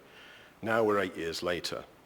There's been roughly a 55% increase in hotel taxes. Room taxes now are about 38 million, according to the best guesses I have from last year's numbers, which are incomplete for the public. So it's about 38 million from hotels. It's now gone from 500,000 to 6 million from others. Nearly all of that is the growth in short-term rental Airbnbs. And my particular community, we probably about a quarter of that revenue and tax revenue comes from Girdwood itself. So when we look back 2005, even 2015, I can see a very clear link between the needs of hotels and what hotels, how hotels work from visitors and everything else, and the impact of hotels, and that direct linkage to the purposes of Visit Anchorage. I think as we see an increase in short-term rentals and the other impacts of short-term rentals on communities, especially ones like mine where we have about 20% of our housing involved in short-term rental, it's a little hard to see the excess room tax going to Visit Anchorage rather than address the direct problems which are caused by short-term rentals themselves. So again, while I think this makes perfect sense, this is how the system currently is, we have the opportunity perhaps in the next year to look at some bigger questions and perhaps come to a different approach in the future. Thank you. Thank you for your testimony. Would anyone else like to testify? Anyone at all? Seeing and hearing no one, public testimony is closed. What is the will of the body? Move to approve. Second. Moved and seconded. Is there any discussion on this item? Member Brawley. Yeah, thank you. I do urge support for this item, but I appreciate Mr. Edgington's comments. I've wondered some of the same things, honestly, about where our excess revenue goes. Currently, the way that contract is designed, all of the excess revenue pretty much flows into a savings account, which I think when it was set up was the prudent thing to do, but I think is an open question for a lot of the reasons he stated, just that our hotel slash hospitality industry has changed. And so certainly this is not the time to take that up, but I think that's something that's important for members to understand. We don't have a lot of options right now, but I think it is a worthy conversation about where we could best use that money. Thank you. Thank you. Seeing no other members in the queue, members may proceed to vote. I'm sorry, Mr. Chair. Go ahead, Member Constant. Just, really quickly, just to add on to what Ms. Barley said, no, it's not so simple as a contract and where we want to spend the money. It's voter-driven, so it's a multi-year question how we might make changes. Thank you. All right, seeing no other members in the queue, members may proceed to vote. Mr. Constant? Yes. Mr. Solt? Yes. Mr. Cross? Yes. How does the youth representative vote? Yes. Thank you. On a vote of 11-0 with the youth representative voting yes, that motion is approved. Next, we have item 14E, resolution number AR 2024-36, a resolution of the Municipality of Anchorage appropriating a transfer from the 2023 operating budget area-wide general fund in the amount of $1,302,017, also the Public Transportation Capital Improvement Projects Fund for the Muldoon Transit Center and soil remediation projects. Public testimony is now open on this item. Would anyone like to testify? Anyone at all? Seeing and hearing none, public testimony is closed. What is the will of the body? Move to approve. Second. Moved and seconded. Is there any discussion on this item? Seeing and hearing none, members may proceed to vote on the motion to approve. Mr. Constant? Yes. Mr. Cross? Yes. Mr. Solt? Yes. How does the youth representative vote? Yes. Thank you. On a vote of 11-0 with the youth representative voting yes, that motion is approved.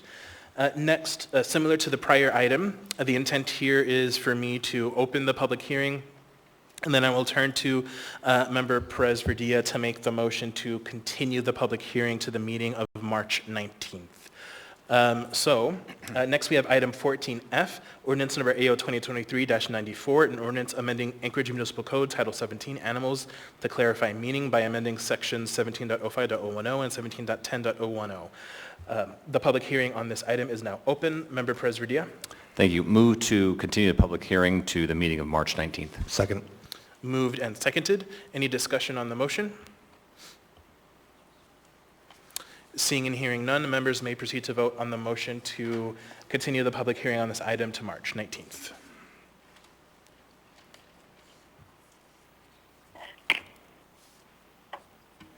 Just 1 second for the computer to catch up.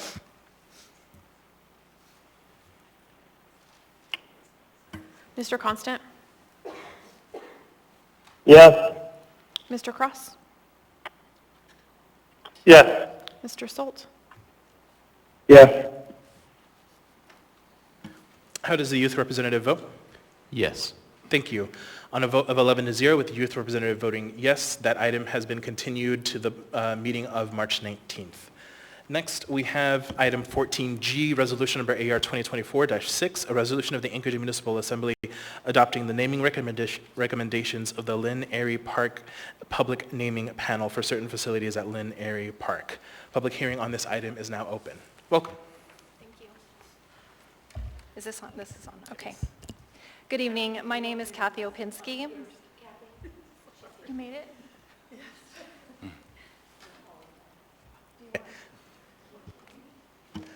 Yeah. All right, sounds like we're switching up the order here. That's fine.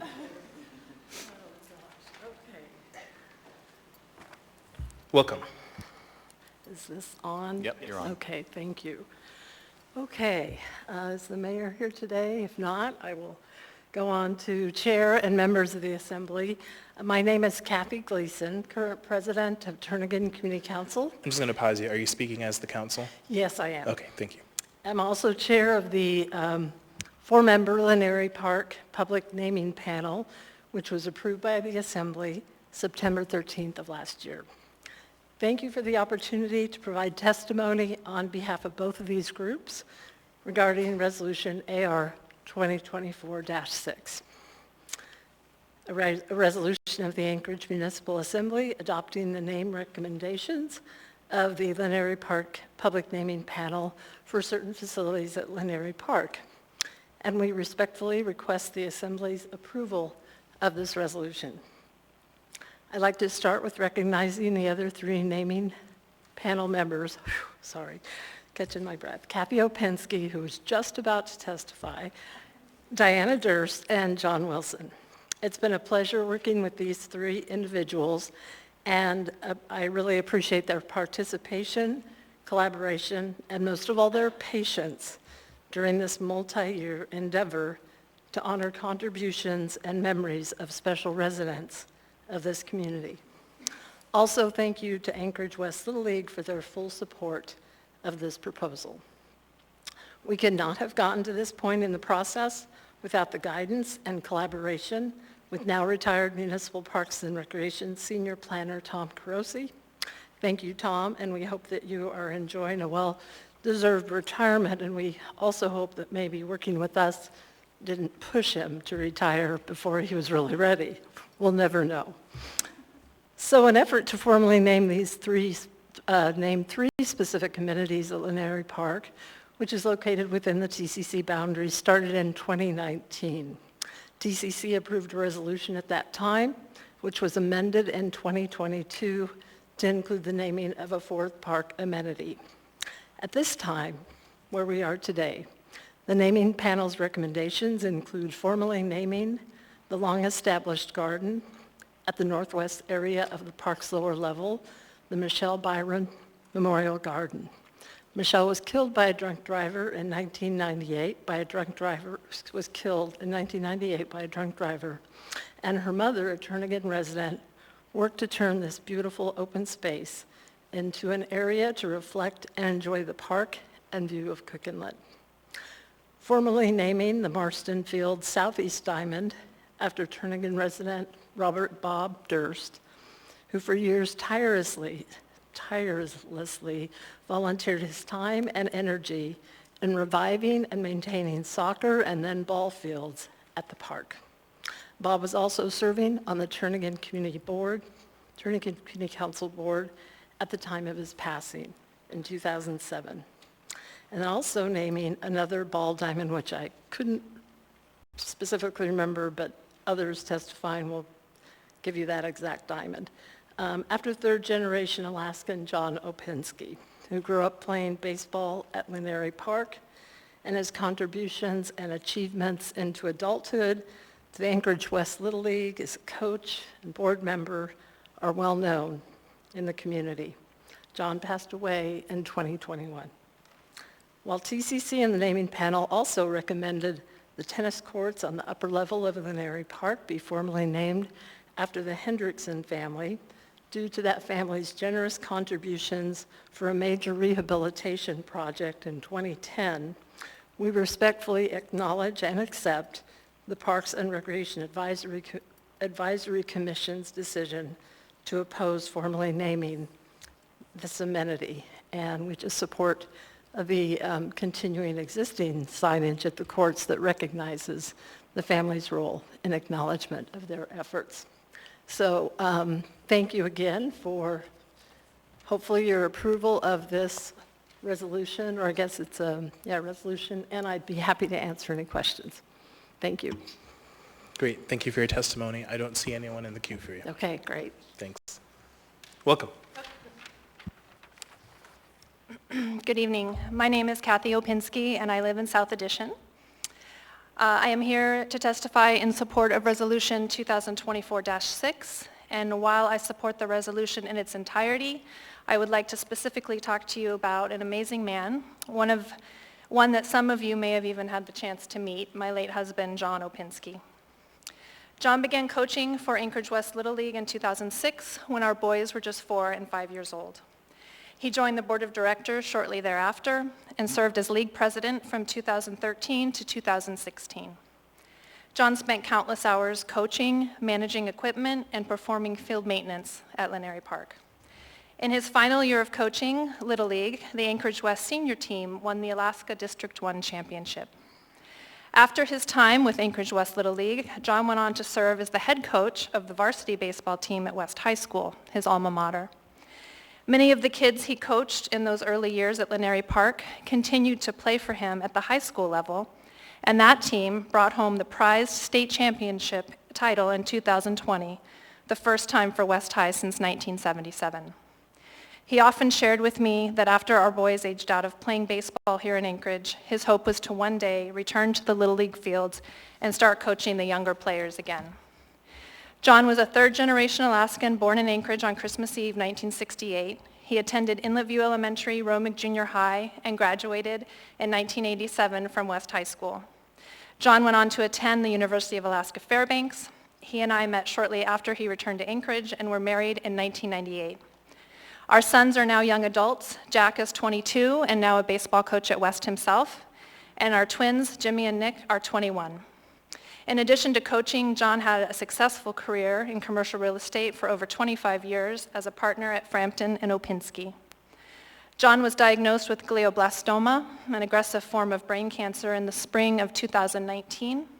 He passed away in early 2021 in our home, wearing his West High baseball championship ring earned just 6 months prior. He loved being a coach, but he was so much more than that to these kids. He was a mentor, a father figure, a confidant, and a friend. He often said he had 3 sons of his own, but he would borrow 10 to 15 more each summer. Many lives were touched by his commitment to this game, his players, and their successes on and off the field.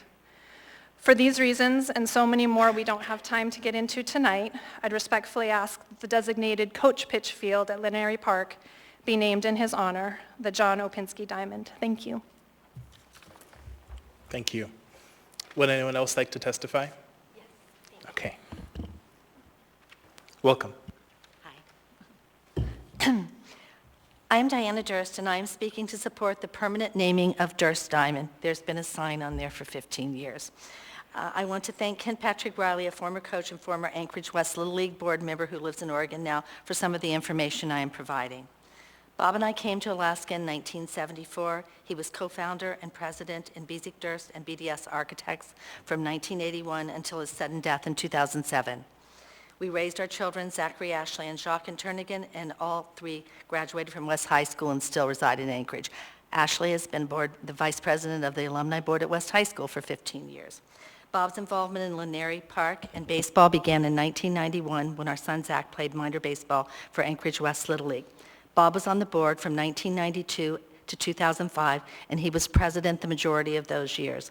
Bob also coached for several years. He was one of the rare parents that keeps participating long after their children are no longer involved. At the time, Anchorage West Little League was just beginning, and Marston Field consisted of 1 minor field for 9 and 10-year-olds and soccer fields. Our kids had to be transported all over Anchorage for all age groups, and girls softball were using other league fields and had minimal field time for practice. Baseball has one turnover an evening, soccer fields have several. Parents were driving from all over Anchorage to these soccer fields in our Turnagain neighborhood, with cars parking throughout the neighborhood. Bob realized that after minors, many of our players would no longer be able to participate in baseball because their parents did not have the flexibility in their jobs for them to get them to distant fields or the time to do this. To him, this was unacceptable. Bob stepped up on the board with a vision. He wanted places that were safe and that kids could walk to and bike to, equipment that protected them, coaches that were role models and didn't yell or give wrong advice, and above all, a program that instilled sportsmanship. The key to this was relocating soccer fields in closer proximity to the users. Here is a short version of all that he did to make this happen. Bob met with Anchorage Soccer Leagues and the Municipal Park and Recreation Department to find space for fields. On the west side, Bob also met with the Community Council to share his vision of developing Baltuseplo Park, including Lloyd Steele's soccer field. He convinced the city to put the project on a bond issue, which passed. Soccer leagues agreed to movement of soccer fields in locations closer to those who use them, which led the way for Anchorage West Little League's 5-field complex that is there today. After laying out and designing the fields, Bob laid out the dimensions and fence lines on the grass. With others, he dug the fence posts and strung the fencing and placed home plate. And at the end, he went out with his bucket, shovel, and rake and built a pitcher's mound. Over the years, Bob continually worked to get funding to improve the fields. Having the places to play was only part of Bob's vision. He upgraded the equipment and uniforms. He recruited other parents and people in the community to help coach. He helped bring baseball clinics and teachers to Alaska. He encouraged coaches to go to these clinics and to learn more, just not about baseball skills, but about umpiring, scoring, and teaching. Oh, I didn't judge that right. No problem. Your 3 minutes is quicker than mine. Thank you. If you have a final thought, you can share that. Huh? If you have a final thought you want to share with us, feel free to. I guess that's fine. I guess another upside of developing the complex was it also brought soccer fields closer to neighborhoods, therefore making them more accessible and allowing more kids to play. And I have 2 granddaughters that play soccer. Thank you. Welcome. Hi, my name is Brian Witzke. I go by Bree, she, her pronouns, 14 years trans female. I didn't know much about this until I'm hearing what I'm hearing. And I wanted to say thank you to the family of Bob. I did not know him, but when I was in my youth, I played baseball. So anybody that has that much compassion, I would hope that, we would take the time to honor and respect and remember them. So I appreciate those kind of people. I was a child of broken home. Without those kind of people, many of us do not have the abilities to be able to thrive and understand what it is to be a part of a team and good role models. I played much baseball through many different areas that I've lived in the United States.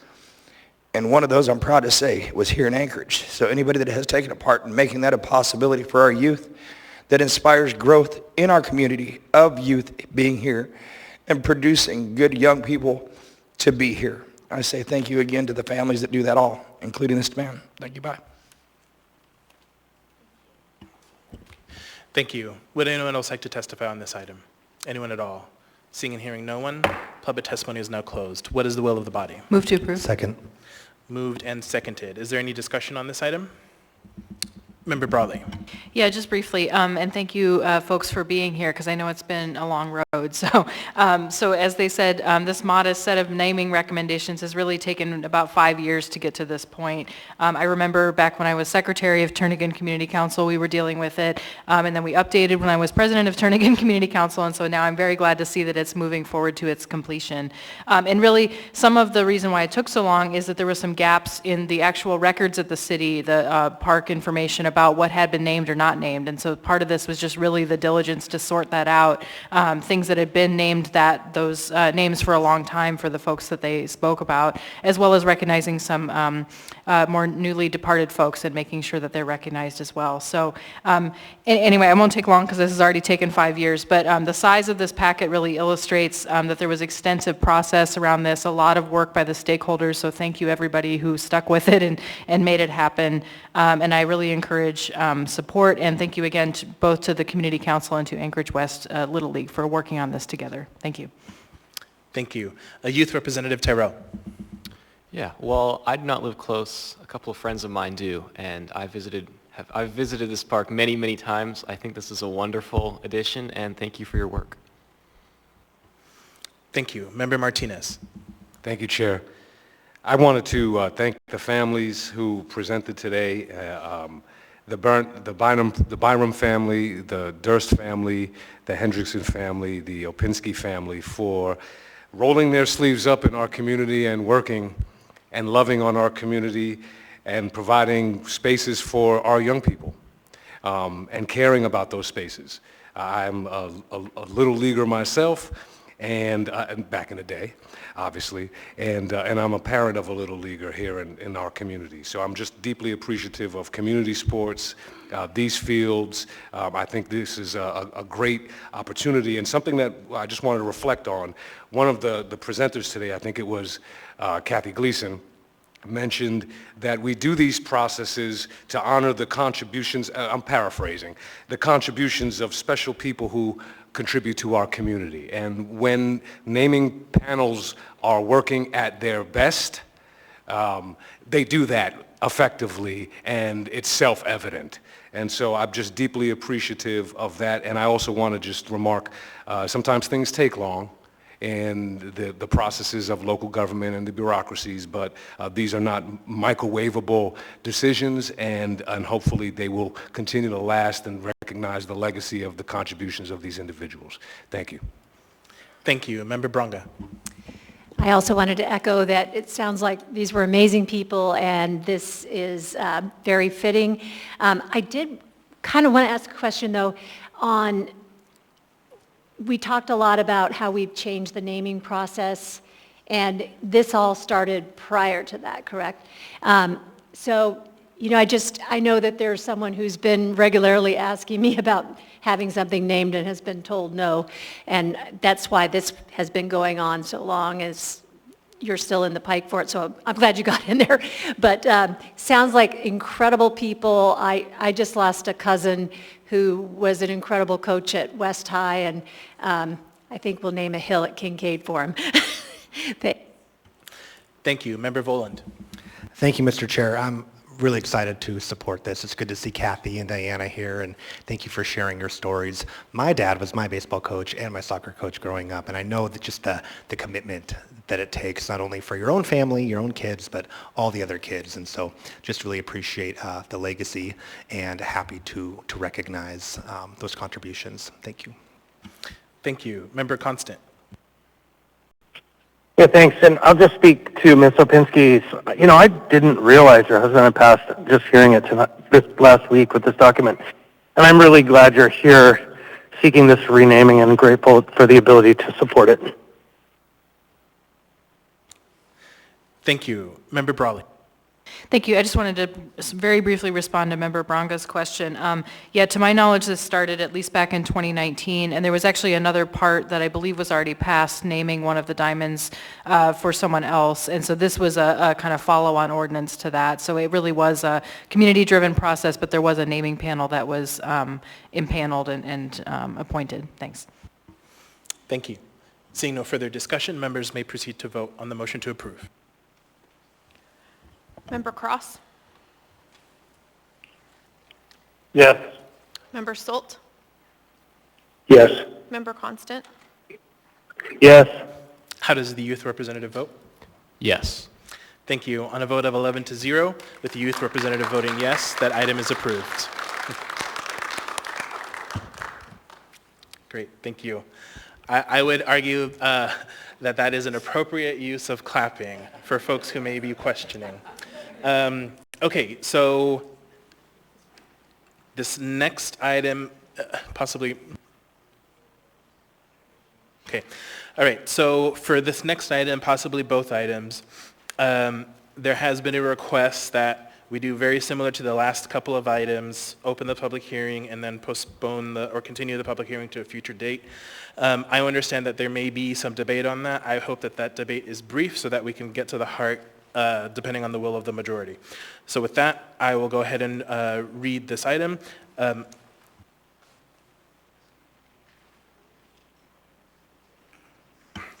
Next item is 14H, ordinance number AO 2024-1, an ordinance of the Municipality of Anchorage amending the Anchorage 2040 land use plan map designation of 3 lots containing 0.64 acres from compact to mixed residential, medium residential mixed use development and transit-supported development corridor to town center. Waive reading. Thank you. Public hearing is now open on this item. Member Johnson. Yeah, thank you. I would like to make a motion to continue the public hearing to the meeting of March 5th. Second. Moved and seconded. I assume that was Member Solt. Go ahead, Member Johnson. Yeah, thank you. These are interesting proposals, and I think when we do take them up, I anticipate it'll be a robust discussion. I had some questions about the projects, and so I reached out to Mr. Spinelli and Mr. Schutte, who submitted the application, and it was brought to my attention that Mr. Spinelli is currently out of town, but he would very much like to be present to speak and I think answer questions regarding the project, and so it was requested that we postpone this until Mr. Spinelli gets back. I would also, if we decide not to postpone and take it up tonight, I think I'll have more to say, but I would like just to point out, and again, I'm hesitant to speak for Mr. Spinelli since he's not here, but I do believe that if this item and the following item were passed as written, in fact, Mr. Spinelli's intention would be not to proceed with development, but would let the zoning lapse, which would effectively suggest that we could go to the effort, and if we approved both items 14H and 14I, there would be no actual effect there. But with that, I think I'll just suggest that we push this off for a couple weeks. Thank you. Member Voland? Thank you, Mr. Chair. I guess I'm torn about the motion to postpone. I kind of feel like I was ready to take action on this tonight and did some analysis, which you all saw in the late on the table items. I think for myself, I would be okay moving forward, and in fact, on the latter piece, because we have two related pieces, I have a floor amendment that I would make and that I think would probably address Mr. Spinelli's concerns. But I guess, up to the body. I'll probably vote no to postpone because I think we can just get this done tonight. Thank you. Thanks. So I have a couple people left in the queue, and then I would like to move on to the vote. Member Brawley? Yeah, thank you. I would support the motion to postpone. I understand and also did analysis on this, so I think I understand what's going on. But I also understand that Mr. Spinelli does not have a pending project at this moment, so I think postponing by a bit would not jeopardize any of those plans. And I would like for him to have the opportunity to speak directly to it, so I would support it. Thanks. Thank you. Member Constant? Yeah, thanks. Just to Mr. Wallen's notion that we had an opportunity to see his AIM items that were introduced. No, I saw that they came across, but I really didn't have a chance to read or chew on them and really contemplate what they mean. Laid on the table, memorandums tend to not be for members' benefit because we don't have a chance to chew on it. So I think that argues to take a little time with your memos and with the item and just wait 2 more weeks. Thank you. Seeing no further discussion, members may proceed to vote on the motion to continue the public hearing. Member Constant? Yes. Member Cross? Yes. Member Solt? Yes.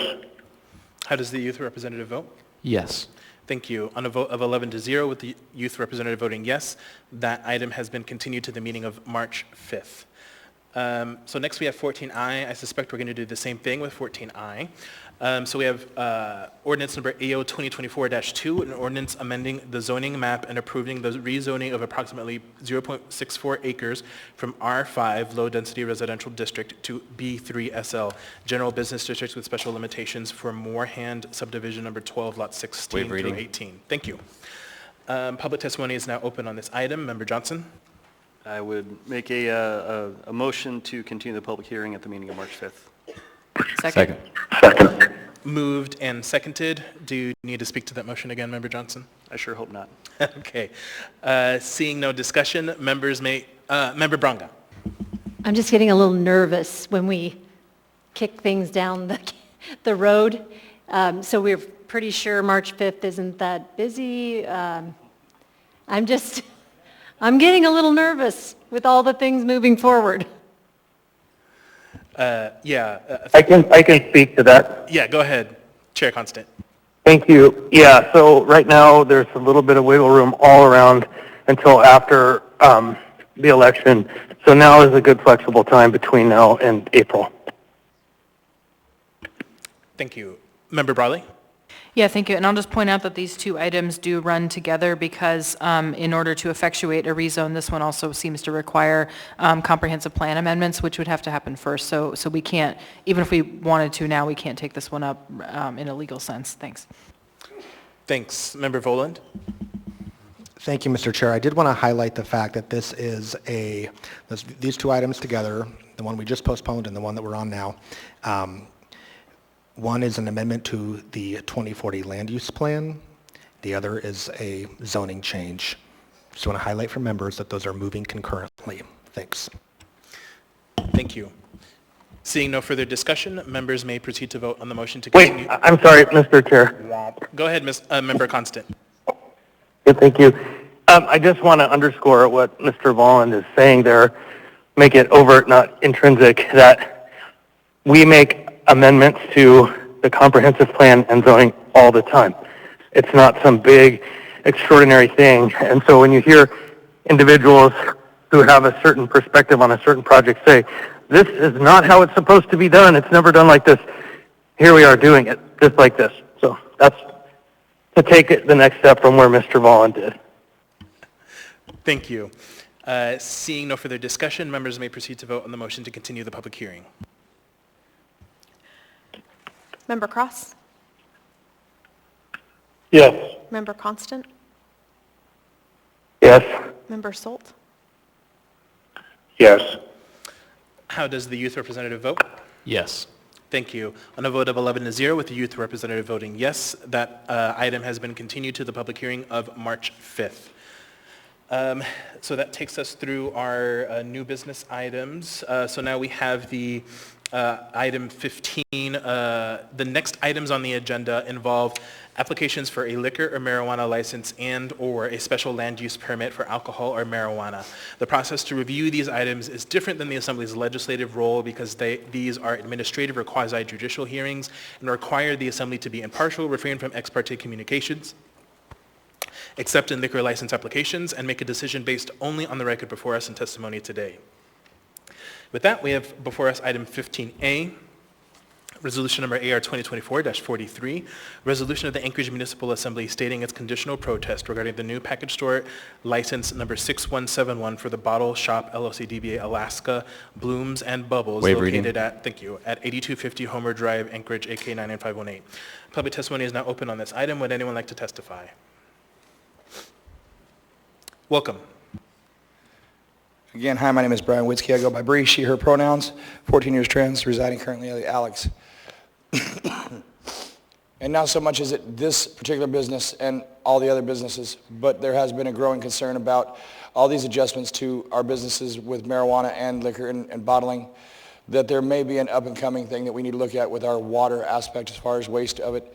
So I just wanted to bring that to the attention to whoever those great minds are that are making all the decisions on as our businesses are growing, that we are continuing an outlook as far as where the disposal of a lot of these goods and waste from these goods are being made here in Anchorage as we're continuing to move forward in a safe, healthy community. So I appreciate your time and your patience as far as it kind of stretching the boundaries of to the point.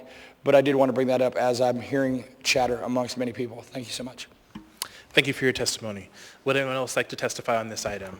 Anyone at all? Seeing and hearing no one, public testimony is closed. What is the will of the body? Move to approve. Second. Moved and seconded. Is there any discussion on this item?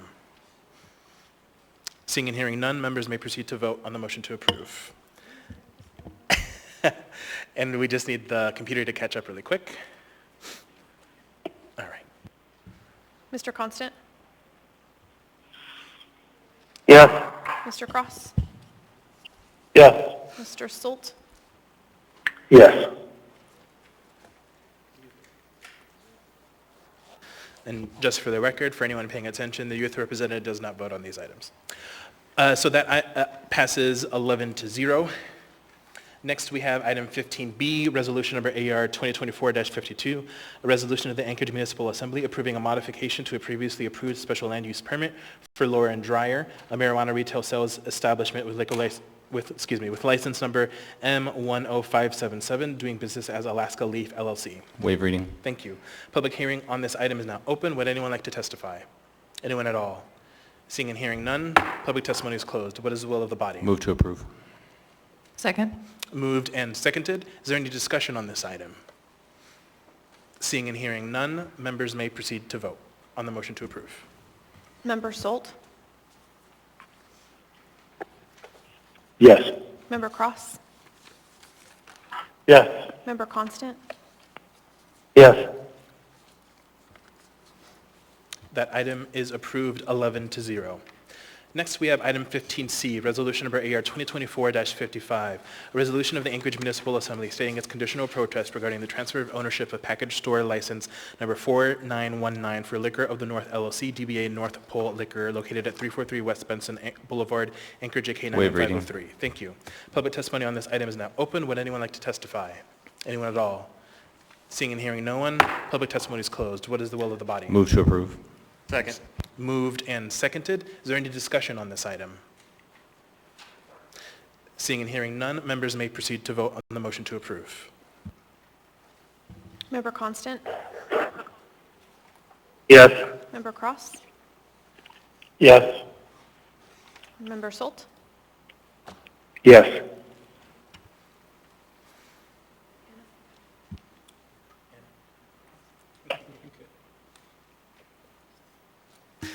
That item is approved on a vote of 11-0. Next, we have item 15D, resolution number AR 2024-56, a resolution of the Anchorage Municipal Assembly stating its conditional protest regarding the new restaurant eating place license number 15008 for King Street Brewing Company, LLC, DBA King Street Brewing Company, located Waive at reading. 9050, thank you, King Street, Anchorage, AK 99515. Public testimony is now open on this item. Would anyone like to testify? Anyone at all?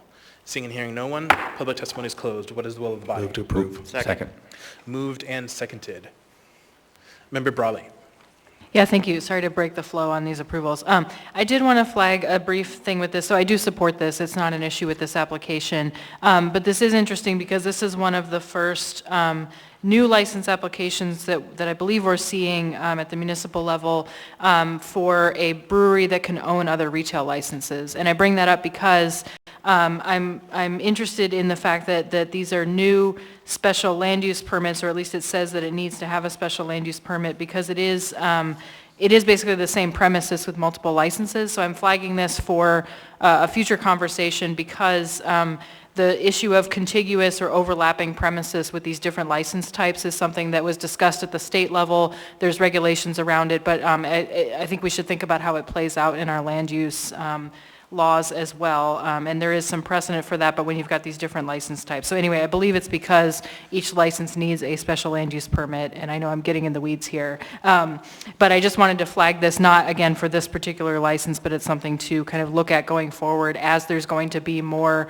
breweries, wineries, distilleries that are going to have retail licenses. So just bringing that up for later. Thank you. Thank you. Seeing no further discussion, members may proceed to vote on the motion to approve. Member Constant? Yes. Member Cross? Yes. Member Solt? Yes. That item is approved 11-0. Next, we have item 15E, resolution number AR 2024-57, a resolution of the Anchorage Municipal Assembly stating its conditional protest regarding the new package store license number 15004 for King Street Brewing Company, LLC, DBA King Street Brewing Company, located at 9050 King Street, Anchorage, AK 99515. Waive reading. Thank you. Public testimony is now open on this item. Would anyone like to testify? Anyone at all? Seeing and hearing no one, public testimony is closed. What is the will of the body? Move to approve. Second. Moved and seconded. Is there any discussion on this item? Seeing none, members may proceed to vote. Mr. Cross? Yes.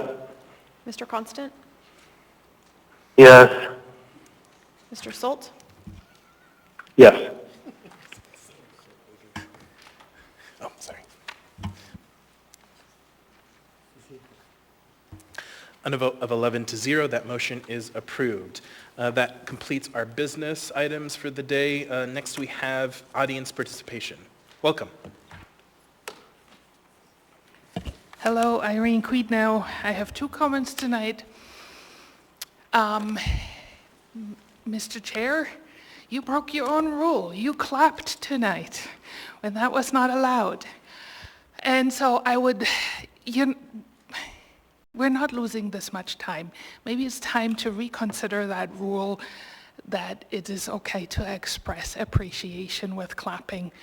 It's 3 seconds, 10 seconds at the most, so I would encourage you to consider that.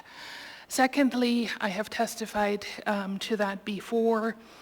When it comes to the boards and commissions, if you truly want a representation of the city, you need different opinions on the boards and commissions. If you have just all the same opinions, it's not representative. And I find when you have different opinions, because then there is often robust discussion, sometimes you get even better results because you have to think about things more. Why do you want it this way? And then if you're truly listening, then you can incorporate that. And the end result is often better if you have different opinions. So I'm glad you approved that appointment today. I don't know her, but in general, we do need the different opinions. And I think it makes the commissions better, not more difficult. Thank you. Thank you for participating. Welcome. Hello again. Hi, my name is Brian Witzke. I go by Bree, she, her pronouns. 14 years trans-female, currently residing at the Alex. I wanted to take this moment to kind of share a different story, different way of looking at it. I've been part of Anchorage on my own now for 29 years, and the other day I was driving down the road and I was thinking to myself, I remember in my earlier years as I was growing up, we had many conversations about positive growth and moving forward. I'm 44 this year, and I look back and I look around my town, and I can't help but to feel that we've been in darker times as of recently. So I encourage people, I encourage our citizens to remember that it is our responsibility to take some time and invoke our government process for the people and by the people. I do ask the Assembly to continue to look forward in ways to be able to encourage growth. I remember at one time we were looking at Anchorage as trying to put our bid in for the Olympics of the winter. As we have record snowfalls, I tend to look around and I go, if we were to have that right now, it would be a catastrophic mess. Our roads are crazy right now. So many roads that usually are 2-lane traffic are barely 1-lane capable. We need to find ways to be able to fix these small problems because these bigger winters are going to continue, especially as our shift of our weather patterns has happened. I can only say that, we all have our opinions why, but we need to continue to look at the fundamentals of our city. We need to look at the ways to be able to solve these problems, and sometimes it might be out of the box, but I do appreciate you guys willing to look at all venues.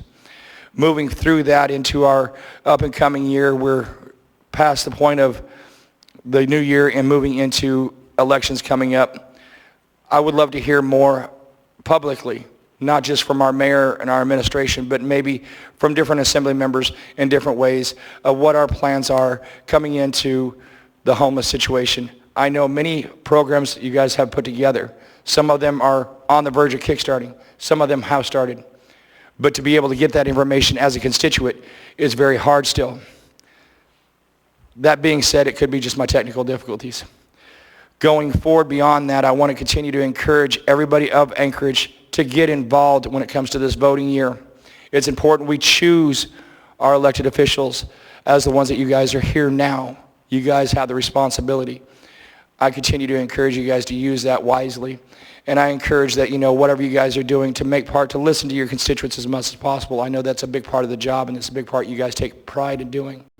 So again, with all my gratitude of that as I'm moving forward, I am hoping to be able to do a presentation in the next assembly meeting and the one after that is going to be outlining a lot more of that in over 30 years of encompassment, plus a whole lot of people that I've spoken to recently. So I give you guys a thank you and appreciation, and have a great night, and thank you guys for being here again today. Thank you. Welcome. Hi, William Baxter, I live in Fairview. But Why don't we just ship ice out of Alaska? They did it in the 30s before they had refrigerators. They shipped out ice everywhere. Why don't we just ship ice out of Alaska? That's about all I can say. Thank you for participating. Welcome. Just 1 second. My name is Evan Leaf. I am an off and on again student at the University of Alaska Anchorage, studying to become a bachelor's of civil engineering. Hello, Assembly members. I'm here to talk about an appeal to new forms of public transportation in the Anchorage municipality. I believe that at the current status quo and problems facing Anchorage, namely a housing shortage, an endless cycle of snow plowing, and over-reliance on automobile-based transportation, the best solution will be effective infrastructure on a caliber never built before in Alaska since the railroads, a system of streetcars, trams, or city rail that can connect all regions and neighborhoods of the city. I've lived in Anchorage, Alaska for all my life and seen many sides of the city, but most of it was through a car window. According to the United States Census Bureau, the estimated population of Anchorage is 287,000 in 2022.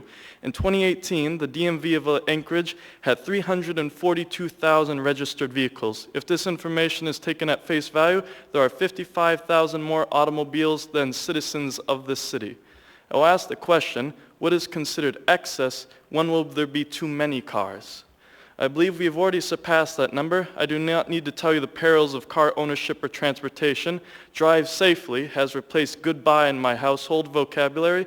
Traffic is a given. Personal cars are expensive to maintain. Gas costs a fortune and will only increase. Pollutants from car exhaust cover every inch of the city, and the risk of death is imminent at every icy intersection. My advice to the city is to adapt Anchorage to the ways of more enlightened cities across the world. Electric streetcars were introduced in San Francisco in 1906. The Paris metro and tram system is world-renowned, and even our close cousin cities of Seattle and Vancouver have the Sound Transit and SkyTrain respectively, leading class examples of light rail transit infrastructure that can alleviate the traffic problem, aid in building density, and allow citizens of the state to have the freedom for how they wish to travel and not have to warm up the car every day. But for most practical purposes, everyone drives. If you are elderly, the poor, the youth, those whose licenses have been revoked or expired, you do not drive. You are stuck and less of a citizen of the state and the city. Parking lots take up too much valuable land in the city. Widening roads for capacity only makes more people drive, leaves more snow to plow, and the problem infinitely expounds and will not solve itself. If Alaska wishes to be on the forefront of infrastructure development, expansion, growth, and combating climate change, as is now the national and international world agenda, Alaska must do its part and at the very least consider the useful solutions that light rail, streetcars, and trams provide. I also advocate for better bike infrastructure that is separate from automotive roads. Thank you kindly for your time and consideration. Thank you for participating.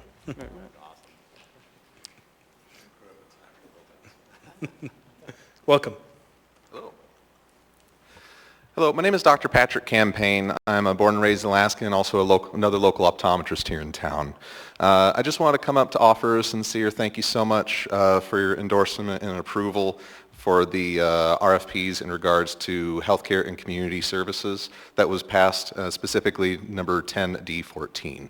That one actually helped out tremendously because one of the ones that was serviced, or at least funded, was for the Mountain View Lions Club Foundation, to which I'm also a Lions Club member. The passion project to which that was funding was actually for a pop-up healthcare clinic event that's happening on April 20th and 21st. Over at Begich Middle School. What's going to be happening is that I'm partnering with Remote Area Medical. They're kind of like Doctors Without Borders, except they do mainly domestic work. They're coming up with a tractor trailer, 53-foot long Connex one, with over $1 million of free medical equipment for us as local volunteers to offer free vision, medical, and dental care for anyone who needs it. First come, first served, no payments or no IDs necessary. The funding for these kind of things is always difficult, as you folks are also aware. Grant funding is also fairly tight these days too, but this is single-handedly is going to be able to help us offer almost $10 of health care for every $1 that was donated for this event. Last year, we were able to see over 500 people, and we did about $250,000 of free services. And every dollar that was donated, we actually offered $20 of in-kind services, which was also provided by local legal departments, Beans Cafe, and whatnot there as well. So I want to thank you guys again for the approval of that line item today. I'm super duper grateful. And if anything works out well, hopefully I'll get to see you guys there to volunteer. Thank you. Great, thank you. Can you do me a favor and can you email the assembly that flyer? Absolutely, can Great. certainly do that. Thank you. Member Martinez? No, that's what I was going to ask for, that flyer to be emailed to the members. Thank you, Chair. Okay, thank you. All right, we have one more person on the phone for final audience participation, so if we can go ahead and, oh, actually, yeah. Go ahead, come on up and then I'll do the phone next. Welcome. Thanks. My name is Kaya Coltonborn. I'm a teacher in the Anchorage School District. I've been teaching for 23 years. I came to thank you for your continued support of increasing the base student allocation that we're fighting for right now, but then also to let you know and inform you just before your joint Anchorage School District and assembly meeting of some things that are just been announced. The Anchorage School District is, and I came tonight specifically with Bree's family here earlier to add on to that. The Anchorage School District is cutting elementary health with a designated health teacher. So what that looks like is the health curriculum being pushed back down to the elementary teacher themselves, so sandwiched in between the reading and writing and math, those subjects that we have and that we're assessed for. So the STEAM approach is what is being looked at right now, and so it will combine and take out of the classroom, or, well, it'll put health out of the classroom, art out of the classroom, and combine that as well as health, and then push the health back down to the classroom teacher. So we're able to have that success in grades 7 through 12 because we start having those difficult conversations in kindergarten. So the Great Body Shop curriculum, when it was adopted, it was first adopted in 96 and 97. That was a joint Anchorage School District task force with the endocrinologist and state health department at that time. My mom was one of the state health endocrinologists at that time who was on that team. So we moved up here in 96 and 97. So it was exciting to see her work and to get health into the Anchorage School District and work on adopting that curriculum. Little did I know I'd be teaching it, after college when I joined the Anchorage School District as a first-year teacher. So we're just starting to see in the Youth Risk Behavior Study Survey that we're starting to see the difference that it makes to have that health designated teacher. And so we can look and find results in that study, and then we can also see that the best practices that's been recently released from the CDC is, again, that health education is best taught with that health designated teacher. So to remove that from elementary school is a huge deal, as it is continuing to lay that foundation for the Alaska Safe Children's Act, as well as that Breeze law that we've adopted as law. Additionally, I was just going to talk about what's in the Great Body Shop curriculum. So in that, here's my notes. And I'm sure there's Assemblymember Brown can add to it. So in the Great Body Shop curriculum, lessons include literacy, the interactive component, as well as a social emotional component. And in the comprehensive curriculum, students study about body systems in first grade, and then they go all the way through and add on the nutrition and health all the way through to 6th grade in that safe classroom where students know that they can begin to ask all different kinds of questions. So just keep in mind to please consider when you do that joint assembly. Thank you. Great, thank you. And if you have any other information, feel free to email us. Thanks.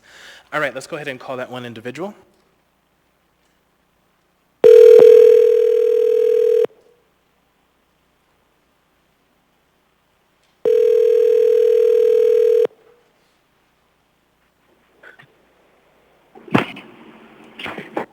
Hello, can you hear me? Hi, is this Lois Gilbert? Yes. Great. You're here with the Anchorage Assembly. We are on final audience participation.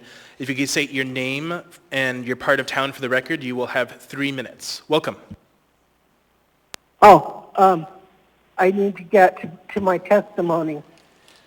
Yes. We are on final audience participation, which I understand you signed up for. Oh, okay, I'll go ahead. Tell me when to start. Go ahead, ma'am. Okay. I'm calling about police refusal to obey disability law, Americans with Disability Act, and state law. I have 4 strangers in my condo, and police allowed the squatters to stay. I'm told they're getting into fights in the condo courtyard, and one person's afraid to live there. I need the police to follow disability law. The Americans with Disability Act supersedes the Americans with Disability Act requires reasonable accommodation in state and local laws, rules, policies, and procedures, so it supersedes squatter rights. State law says that the disabled have the right to full participation in the social and the economic life of the state, which we can't do if we're missing virtually all our belongings to the squatters selling them. I didn't have a chance to prepare to leave. I was taken by the paramedics to Providence Hospital, where I stayed over 6 weeks, and then I was sent to a skilled nursing home. So all I had with me was what people were able to bring to me. So my family photos, my half-written book, my disability equipment, basically everything is gone now. And the police refuse to rectify what they did. They say that the troopers are supposed to handle it. Well, the troopers didn't cause the problem. The police did. So I've been to the assembly before about disability law, and I'm hoping that you will look into this, and also that the mayor's office will look into this and put the police in compliance with disability law. If this is happening to me, it's happening to a number of other disabled people. I know the political situation a little better, so I can advocate for myself and other people who are disabled more than a lot of disabled people. And some people get so depressed about the situation, whatever situation they're in, they can't really advocate for themselves and others. So please take this seriously. Mountain View definitely does not need more drug dealers. It definitely does not need more violence. And the whole condo association would appreciate getting rid of these strangers who are causing havoc. And I never would have allowed them into my condo in the first place. Thank you. Thank you, Ms. Gilbert. Your time is up. Thank you for participating. If any members want to... Thank you, Ms. Gilbert. Your time is up. Thank you for participating. If any members want to reach out to Ms. Gilbert for more information, you should have her contact in your email. She filled out one of those forms. Okay, that concludes our audience participation. So next we have assembly comments. We'll start on this side of the dais with Mr. Myers. No additional comments. It's getting us out of here early. Thank you. I'm going to go ahead and pause. Mr. Byrd, did you have something? You're in the queue. I did. I don't know if the mayor generally has the ability to comment, but if he does, then I would ask the chair for the indulgence for the mayor's stand-in to be able to comment. Okay. I'm going to go through the dais. Yes, Mr. Chair. Mr. Martinez? No additional comments. Thank you. Thank you. Member Bronga? I don't know if this needs a moment of privilege, but I just wanted to announce that 34 years ago today, I had my first child, and she arrived on the scene strong, fierce, which she continues to be, hardworking, adventurous, and is making Anchorage a better place by working as an engineer and volunteer coaching at East High School. She's pretty incredible. Thank you. Member Johnson? Just thanks for filling in, Mr. Rivera, and well done. Thank you. Mr. Presverdia? No comments, thank you. Member Voland? Yeah, thank you, Mr. Chair. I echo Mr. Johnson's thank you, and I would say you still got it. We're getting out of here like at 8 o'clock. Well done, and thank you to Member Perez Verde as well. Thanks. Thank you. Member Brawley? Other than echoing, thank you, no additional comments. Thank you. Member Salt? Ditto, expeditious meeting. Congratulations, Chair. Thank you. Member Cross? No additional comments. Thank you, Felix the Flash Rivera. Thank you. Member Constant? Yeah, I'm beginning to think it's a Midtown conspiracy to run these short meetings. I'm not sure what's going on here, but that in mind, I'll say thank you for a well-run meeting as well. Thank you. So although I don't think this is normal practice, and I certainly don't want to set a precedent, I will go ahead and just make an exception to the rule and allow you to speak, Mr. Byrd. Thank you, Mr. Chair. I appreciate it, and I will try and get us out by 8 after hearing the admonition from other Assembly members. I just want to highlight the fact that I think we've come full circle from a year ago where we wanted to have Board-a-Palooza, and we had a whole bunch of board appointees that needed to be confirmed, but as it happened tonight, we have board appointees who have been delayed beyond to July. I want to let the body know why we brought these appointees back. I didn't have a chance to speak during the meeting, and that is simply that these are very qualified appointees. We had a librarian who worked for ASD, we had an ASD teacher, and we had a health executive. I did a little more research, and I understand why Ms. Brawley had the vote that she did. I understand that. I do want the body to know that the Library Advisory Board currently does not have a quorum, and I also want to let the body know that when we dealt with this back in August, we were asked by the Assembly to come forward with singleton candidates rather than a slate, and that's what we've done, Mr. Chair, for the last few months. And I just want to highlight the fact that I think today we dealt with those 3 singletons as a slate. So again, I think we've come full circle, but the administration will stand ready to bring more appointees before this body. Thank you. Thank you, and I'll go ahead and close us off. I want to thank Assembly leadership for giving me such an easy meeting to run. Very much appreciate it. And thank you to the clerk and Member Perez Verdia for helping me out. With that, I will go ahead and ask for a motion to adjourn. Motion to adjourn. We're adjourned.